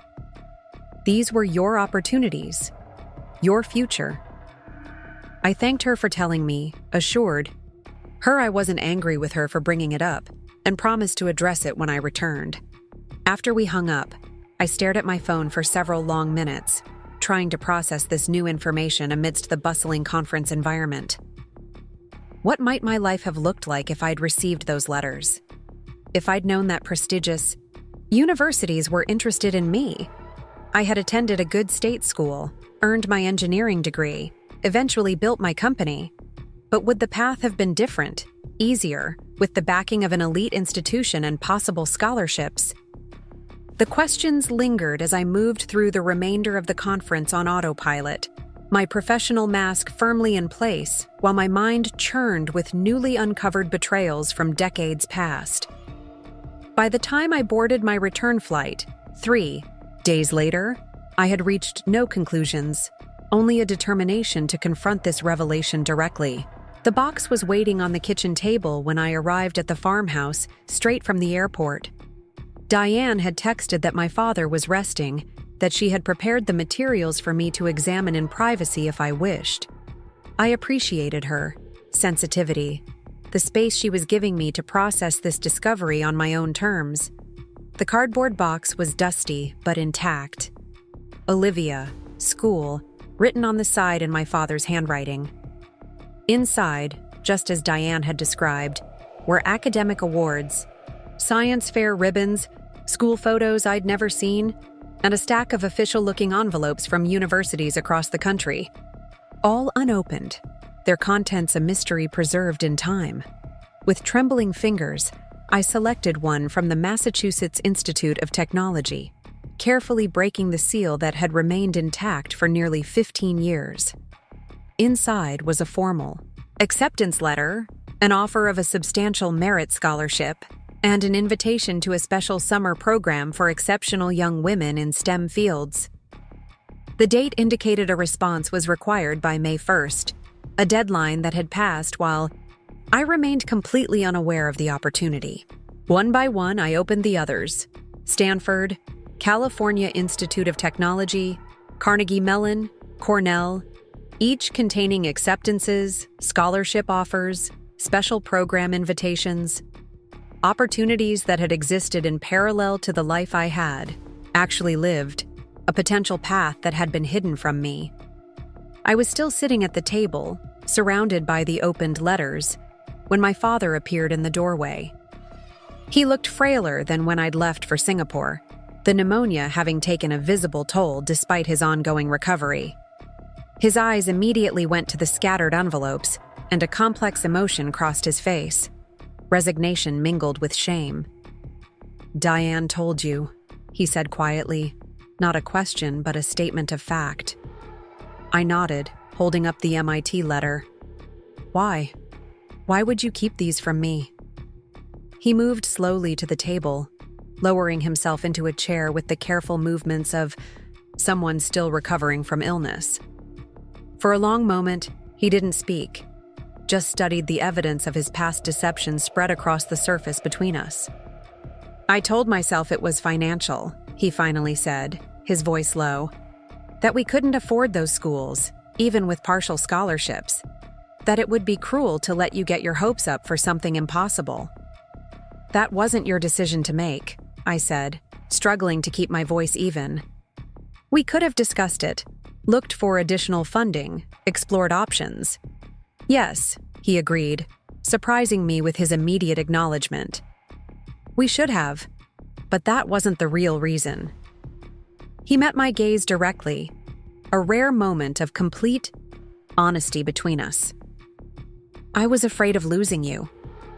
I frowned, confused by this explanation. "To college? That's the normal progression of life. Children grow up, go to school, build their own lives." "Not to college," he clarified. "To your mother's world, to academia, to science, to all the things she valued that I never quite understood." He gestured to the letters. "These schools, these opportunities, they were everything she would have wanted for you. Evidence that you were following in her footsteps, not mine." Understanding began to dawn. Pieces of a puzzle I hadn't known existed falling into place. My mother had been the scientist in the family, the one with the advanced degrees and research publications. My father had been the businessman, practical and focused on tangible results. Their marriage had been a complementary partnership until her illness had revealed the fundamental differences in how they viewed the world. After she died, my father continued, I felt like I was losing her all over again every time you showed interest in her fields, her passions. Every science award, every academic achievement, they were pulling you toward her world and away from mine. He shook his head slightly. It wasn't conscious, not really. I just set the letters aside, telling myself we'd discuss them later when I was ready. And then time passed, and it was too late, and it was easier to pretend they had never arrived. I sat in stunned silence, absorbing this revelation. My father's jealousy had extended beyond my relationship with my grandfather to include my connection to my mother's memory, her intellect, her legacy. He had attempted to redirect my path not just out of financial practicality, but out of a desperate, misguided attempt to keep me connected to his world rather than hers. I struggled to find the right word, anger and pity and grief, tangling in my chest. That's unforgivable.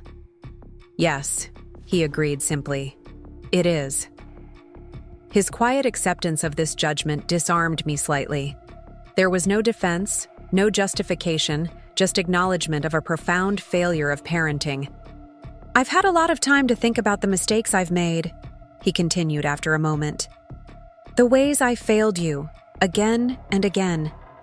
This was perhaps the first major one, the beginning of the pattern, putting my needs, my insecurities, ahead of your future. I looked down at the letters, these ghosts of possibilities never realized. Did you know what was in them? That they were acceptances? Scholarships? He shook his head. I suspected, based on the return addresses, the weight of the envelopes, but I never opened them. A bitter smile twisted his lips. Some part of me knew that if I actually saw what was inside, I wouldn't be able to justify keeping them from you. We sat in silence for several minutes, the weight of this decades-old betrayal hanging between us. It wasn't the most recent wound, nor the most dramatic. Certainly being disowned after refusing to surrender my inheritance remained the clearest breaking point in our relationship. But there was something particularly insidious about this early interference, this subtle redirection of my potential path before I was even aware choices existed. Would you have gone? He asked finally, his voice hesitant. If you'd known about MIT Stanford, would you have chosen them? It was an impossible question, asking me to reimagine my entire life from a different starting point. What would have happened if I'd attended MIT instead of State University? Would I still have developed the same technology, built the same company? Would I have returned to my grandfather's land, recognized its potential? Or would I have pursued a different path entirely? Research, academia, corporate R&D? I don't know, I answered honestly. I can't know. That possibility was taken from me. He nodded, accepting this. For what it's worth, and I know it isn't worth much, I've seen in recent years that you found your path regardless. That perhaps you were always meant to do exactly what you've done, to build what you've built.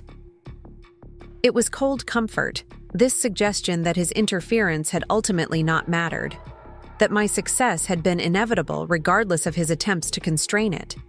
And yet, there was a grain of truth there that I couldn't completely dismiss. My company, my technology, my life's work, they were uniquely mine, shaped by the specific circumstances of my journey, including its hardships and limitations. I need some time, I said finally, gathering the letters and returning them to the box.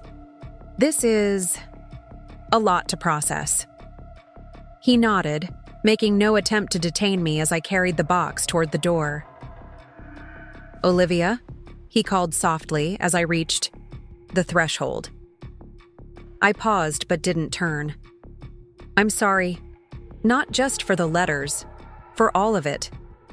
For letting my insecurities shape your life in ways you never deserved. I acknowledged his words with a slight nod before continuing to my car. The drive back to Portland was a blur, my mind replaying moments from my youth through this new lens of understanding. The subtle discouragement whenever I expressed interest in research or academia. The emphasis on practical applications rather than theoretical exploration.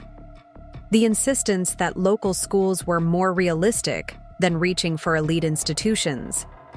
Had I internalized these limitations so completely that I never even considered applying to those universities myself later on? Had his early interference shaped not just my opportunities, but my very perception of what was possible for someone like me? By the time I reached my mansion, evening had fallen, the city lights sparkling below my hillside property. I carried the box to my home office, setting it on my desk beside my grandfather's pocket watch. Symbols of paths taken and not taken, of legacies embraced and denied, of choices made and unmade. I spent the night reviewing the letters in detail, calculating what the scholarships would have covered, researching where graduates of those programs typically ended up. It was a pointless exercise in many ways, an attempt to quantify an incalculable loss, to measure the divergence between the life I had lived and the one that might have been. Morning found me exhausted, but resolved. The past couldn't be changed. The letters couldn't be unsealed 15 years earlier. The choices couldn't be unmade. What mattered now was how I chose to move forward with this new understanding. I made coffee and stepped onto my terrace, watching the sunrise illuminate Mount Hood in the distance. The mountain stood impassive, unchanging despite the human dramas, unfolding in its shadow. There was something comforting in its permanence, a reminder that some things endured regardless of our personal upheavals. My phone rang, the special tone I'd assigned to the farmhouse. For a moment, I considered letting it go to voicemail, still too raw from yesterday's revelations to engage with my father again so soon. But concern overrode hesitation. He was still recovering from pneumonia, after all. "Hello," I answered, trying to keep my voice neutral. "Olivia, it's Diane." Her tone immediately set me on alert, tense, slightly breathless. "Robert's had a setback. His oxygen levels dropped overnight and the doctor wants him back in the hospital. The ambulance is on its way." My personal feelings immediately receded, practical concerns taking precedence. "Which hospital will they take him to? Do you need me to meet you there?" "Portland General, most likely. And yes, if you could." I'm a bit overwhelmed with making sure his medications and paperwork are in order. "I'll be there," I assured her, already moving back inside to change clothes. "Call me when you know for certain which hospital, and I'll meet you in the emergency room." 2 hours later, I sat beside Diane in a hospital waiting room, both of us silently watching the minutes tick by on a wall clock. My father had been taken for tests immediately upon arrival, his labored breathing and concerning vital signs prompting immediate intervention. "He was doing better yesterday," Diane said, breaking the silence. "Then in the evening, after your visit, he became agitated, couldn't sleep. Kept saying he needed to make things right, that he'd run out of time." Guilt twisted in my stomach. Had our confrontation over the college letters contributed to this setback? Had the emotional stress of facing yet another past failure weakened his already compromised system? "This isn't your fault," Diane said, accurately reading my expression. "The doctor said relapses are common with pneumonia in patients with his health history. It might have happened regardless." Might have. But it might not have, if I'd waited to confront him. If I'd considered his fragile health before demanding explanations for decades-old betrayals. "Did he say anything else?" I asked, uncertain what answer I was hoping for. Diane hesitated, then reached into her purse and pulled out an envelope. "He asked me to give you this if things got worse. Said it was important that you have it." I took the envelope, noting my name written on the front in my father's handwriting. More shaky than his usual script, but still recognizable. "You don't have to give this to me now. He's going to be fine." She gave me a sad smile. "I hope so, but he was very insistent, and I promised him." I slipped the envelope into my bag unopened, unwilling to read whatever message it contained, while sitting in a hospital waiting room with Diane watching. Whatever my father needed to say to me, whether further confessions, additional apologies, or something else entirely, it could wait until he was stable, until we were both in a better place to address it.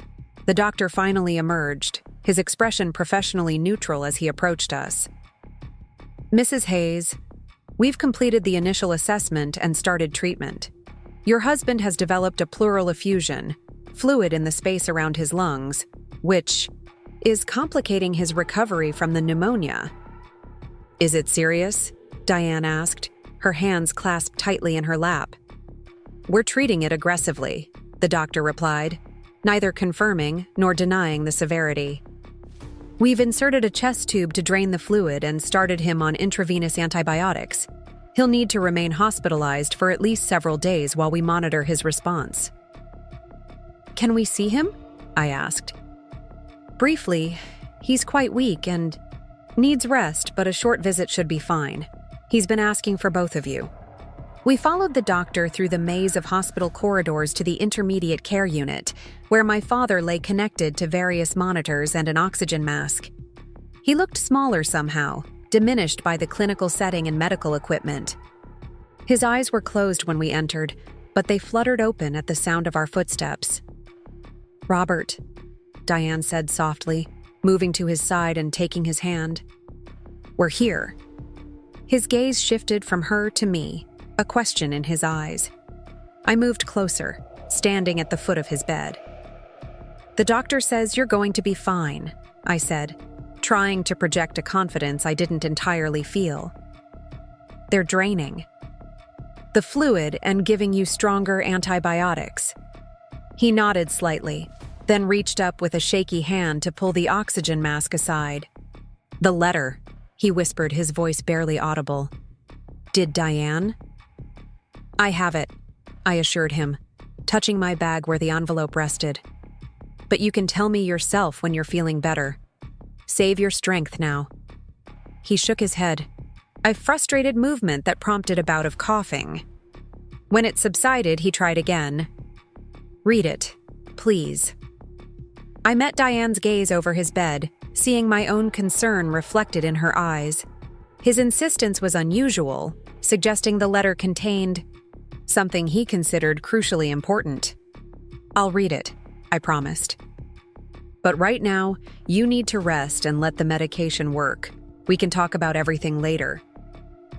He seemed about to protest further when a nurse entered to check his vital signs, firmly replacing his oxygen mask and shooting us a pointed look that clearly indicated our visit should conclude.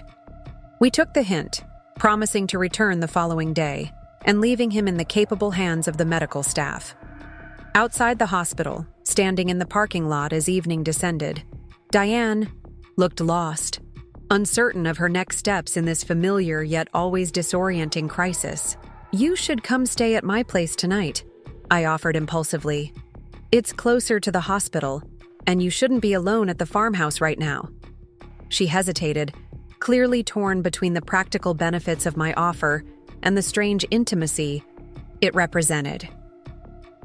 We had developed a cordial relationship over recent months, but had never spent time together without my father present, had never fully addressed the role she had played, or failed to play, during my estrangement from the family. "That's very kind," she said finally. "But I should get some things from the farmhouse first. Medications, clothes, Robert's robe, for when he's able to get up." "I'll drive you there, then back to my place," I suggested. "You're in no condition to make these drives alone, especially after dark." This time she accepted without protest, a testament to her exhaustion and worry. We drove in comfortable silence to the farmhouse, where she quickly packed an overnight bag while I checked on the chickens, ensuring they had enough food and water for the night. Strange how these small creatures that had once been strangers, to me now felt like a responsibility, a connection to this place and these people. On the drive back to Portland, Diane finally spoke. He wanted to make amends, long before the stroke, before everything fell apart. He just didn't know how. Couldn't find the words. I kept my eyes on the road, uncertain how to respond to this revelation.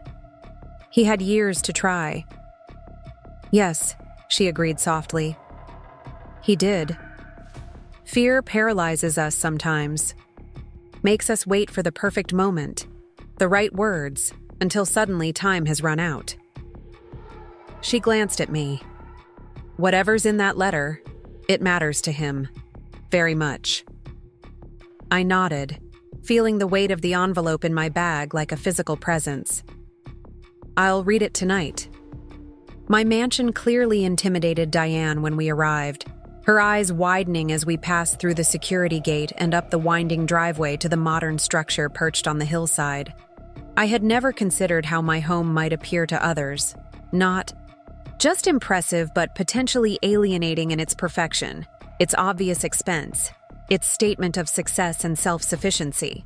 It's beautiful, she said as I led her inside, her gaze taking in the soaring ceilings, the wall of windows overlooking the city, the tasteful blend of technology and sustainable materials. So you. I wasn't sure if that was a compliment or an observation, but I accepted it with a nod as I showed her to the guest suite. Make yourself comfortable. There are towels in the bathroom, and the kitchen is fully stocked if you're hungry. I'll be in my office if you need anything. Alone.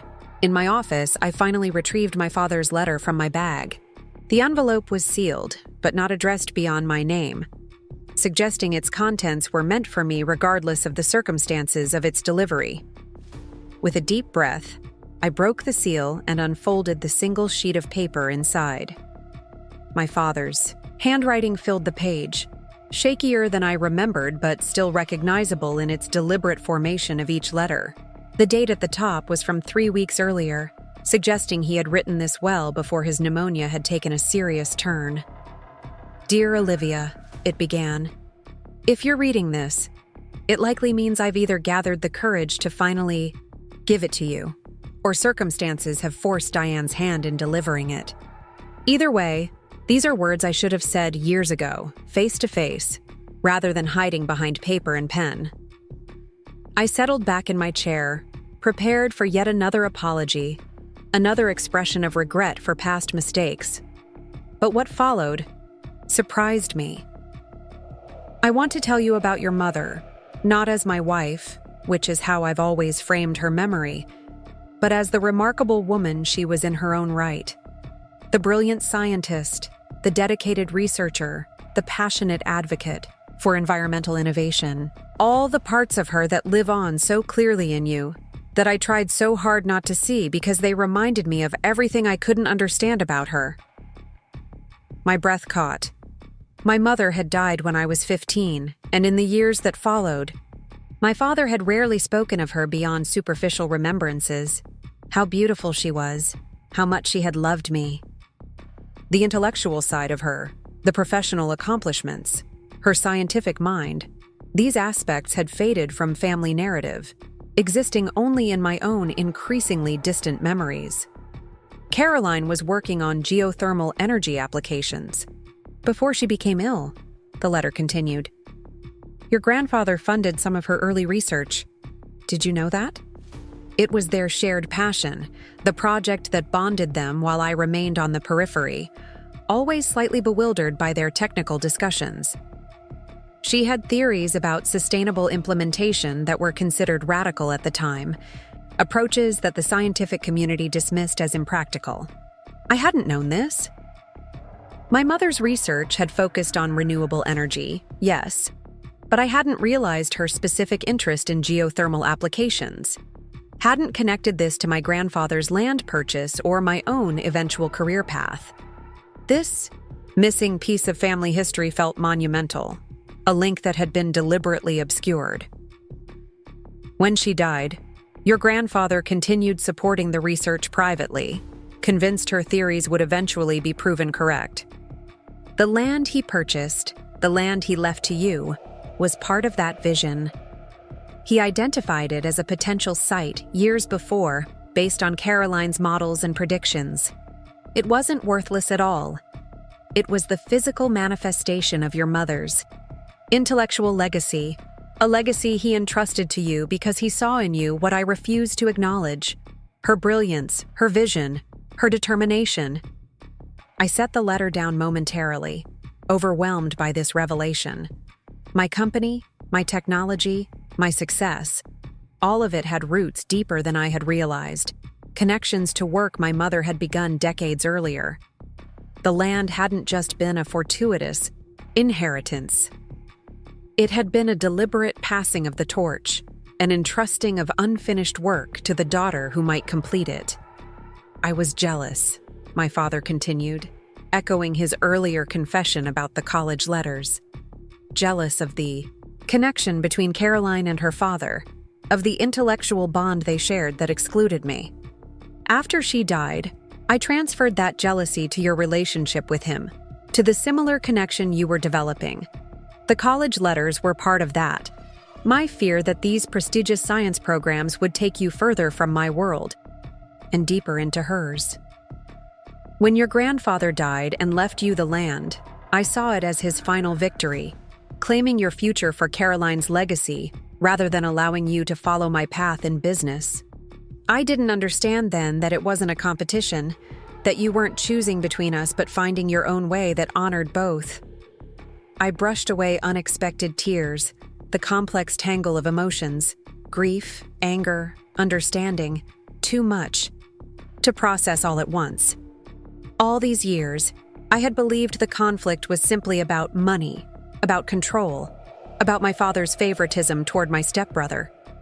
I hadn't realized the deeper currents of jealousy and insecurity flowing beneath the surface, the ways in which I had unknowingly become a battleground for my parents' divergent legacies after my mother's death.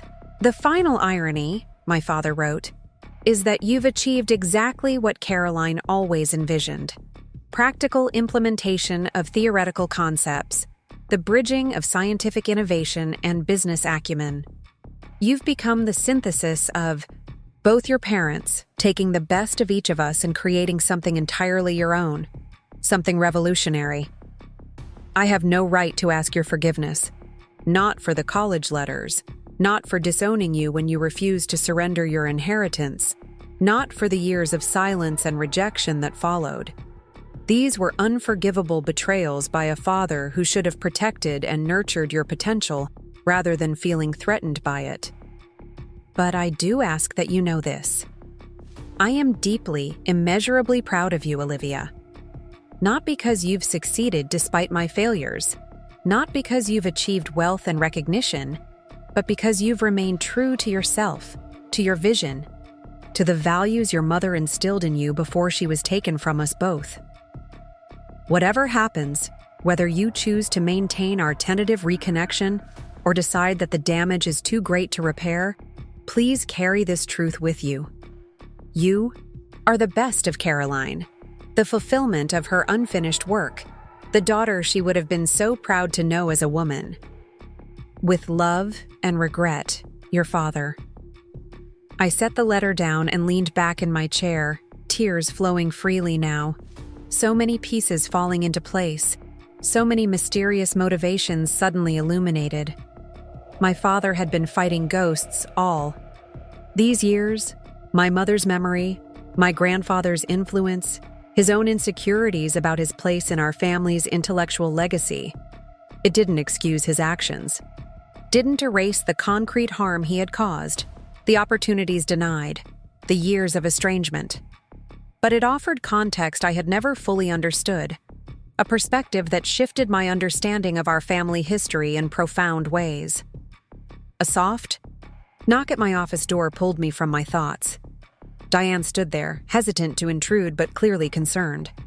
"I'm sorry to bother you," she said, "but the hospital called. Robert's condition has stabilized for now. They don't expect any changes tonight, so we should try to rest. I nodded, quickly wiping away evidence of tears. Thank you. That's good. News. Her gaze dropped to the letter on my desk, then back to my face. He worked on that for weeks, writing draft after draft, never satisfied that he was expressing it correctly. You know what it says? I asked, surprised. Not exactly, but I know the general contents. She paused, then added, He wanted so badly to tell you about your mother's work, about the connection to your company. He just couldn't find the right moment, the right words. I studied her, this woman who had entered our family during my adolescence, who had witnessed the deterioration of my relationship with my father, but done little to intervene. I had always viewed her as complicit in my rejection, a willing participant, in the family that had formed without me. But perhaps she had been navigating her own complicated position, trying to understand dynamics that had been established long before her arrival. Did you know? I asked. About the college letters, about my mother's research connecting to my grandfather's land. She shook her head. Not until recently. Robert has been revealing things since his stroke, since reconnecting with you. It's as if facing his mortality has loosened something in him, allowed him to acknowledge truths he'd buried for years. I considered this, the image of my father finally confronting his own failures, his jealousies, his missed opportunities for connection. It was a painful reckoning, but perhaps also a necessary one.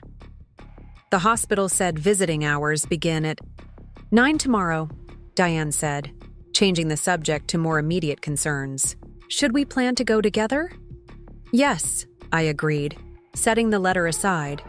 We should both be there. The night passed restlessly, my mind churning with revelations both from the unopened college letters and my father's written confession. By morning, I had reached no definitive conclusions about how to process this new information, how to integrate it into my understanding of my family history, how to move forward with my father given these insights into his motivations. But I had decided one thing: I would hear him out. Whatever additional context he wished to provide, whatever further explanations he offered, I would listen without immediate judgment. Not promising forgiveness, not wiping away consequences, but allowing space for the fuller picture to emerge. We arrived at the hospital to find my father awake and marginally improved. The chest tube was still in place, but his oxygen levels had stabilized, and the doctor reported that the fluid drainage was proceeding as expected. He wouldn't be leaving the hospital immediately, but the crisis appeared to have passed for now. You read it? He asked as soon as Diane stepped out to speak with the nurse, his voice weak but insistent. I nodded, pulling a chair closer to his bedside. Yes, it was illuminating. There's more, he said, struggling slightly against the oxygen mask. Things I couldn't fit in the letter. About your mother, about her work. Papers in the attic, research notes she kept. They might be useful to you, to your company. We can discuss that when you're stronger, I told him, placing a hand on his arm to still his agitated movements. Right now, you need to focus on getting better.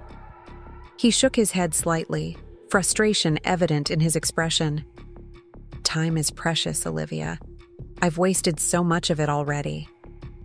I recognized the urgency driving him, the fear that there might not be another opportunity, that this hospitalization might be his last chance to make amends, to pass along information he had withheld for too long. It was the same urgency that had prompted the letter, this desperate attempt to share truths before it was too late. I'm not going anywhere, I assured him, and neither are you, if you follow the doctor's orders and rest. We'll have time to go through Mom's research together when you're out of the hospital. The promise of future conversation seemed to calm him, and he relaxed back against the pillows. We sat in companionable silence for several minutes, the beeping of monitors and the hiss of oxygen the only sounds in the room. I never thought I'd see you sitting by my hospital bed, he said finally. his voice tinged with wonder. After everything. Neither did I admitted honestly. I don't deserve it, he added, his gaze direct despite his weakened state. Your presence, your consideration, after what I did. I considered my response carefully, not wanting to offer platitudes or premature absolution. Maybe it's not about deserving, I said finally. Maybe it's about choosing who we want to be now, regardless of who we were then. A slight smile lifted the corners of his mouth beneath the oxygen mask. Wisdom from my daughter. When did you get so wise? I had good teachers, I replied, thinking not of him but of my grandfather, of Maya, of Eleanor Hayes, the mentors, who had stepped in when family had stepped away. And difficult experiences, those teach you too. Diane returned, and our conversation shifted to more practical matters. His treatment plan, the expected timeline for his hospitalization, arrangements for his care upon release. The deeper discussion would wait for another day, when he was stronger, when we could fully explore the revelations of his letter and their implications for our relationship moving forward. In the following weeks, as my father slowly recovered in the hospital, and then at the farmhouse with home healthcare support, we began the careful process of excavating our family history. True to his word, he directed us to boxes in the attic, containing my mother's research notes, academic papers, correspondence with colleagues about her theories regarding geothermal energy implementation. Reading through her work was like discovering a part of myself I hadn't known was missing. Her writing voice, her approach to problem solving, her vision of sustainable energy solutions. I recognized echoes of my own thinking, my own methodology, my own priorities. The connection went beyond simple genetics to a shared intellectual framework, a similar way of seeing the world and its challenges. You talk like her when you're explaining technical concepts, my father observed one afternoon as we sat reviewing her notes on the farmhouse porch. Same gestures, same intensity. It used to terrify me, how much of her lived on in you. Now it seems like a gift. I understood what he meant.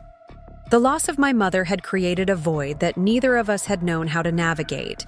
Him retreating into resentment and jealousy, me seeking connection with my grandfather, both of us missing the opportunity to honor her memory together, to find comfort in the parts of her that endured in me. My company's research team was fascinated by my mother's early work, noting how her theoretical models had anticipated technological developments that occurred years after her death. Some of her approaches were still ahead of their time, offering potential pathways for our next generation of geothermal applications. Her professional legacy, long hidden in dusty boxes, was finding new life through the company I had built on, foundations she had helped establish. Summer faded into autumn, and my father's health stabilized into a new normal, not robust, but steady enough for him to resume limited activities. The caretaker agreement we had discussed before his hospitalization was finalized, providing Diane with security regardless of what happened with his health, establishing clear parameters for their continued residence at the farmhouse. The sunroom he had proposed became our joint project, a collaborative effort that progressed slowly as his strength allowed. I brought in professional contractors for the major structural work, but the design was his. The finishing touches completed by us working together over weekends and occasional weekday evenings when I could escape the demands of my company. The Yao. Completed space was beautiful, walls of windows overlooking the garden, comfortable seating arranged for optimal enjoyment of the view, shelves displaying my mother's research books alongside my own environmental engineering texts. A physical manifestation of reconciliation, of legacy honored rather than denied, of connection rebuilt with careful, deliberate effort. What do you think she would make of all this? My father asked one evening as we sat in the finished sunroom, watching twilight settle over the garden. Of your company, of what you've accomplished, of us finding our way back to some kind of relationship. I considered the question, trying to imagine my mother's perspective on our complicated journey.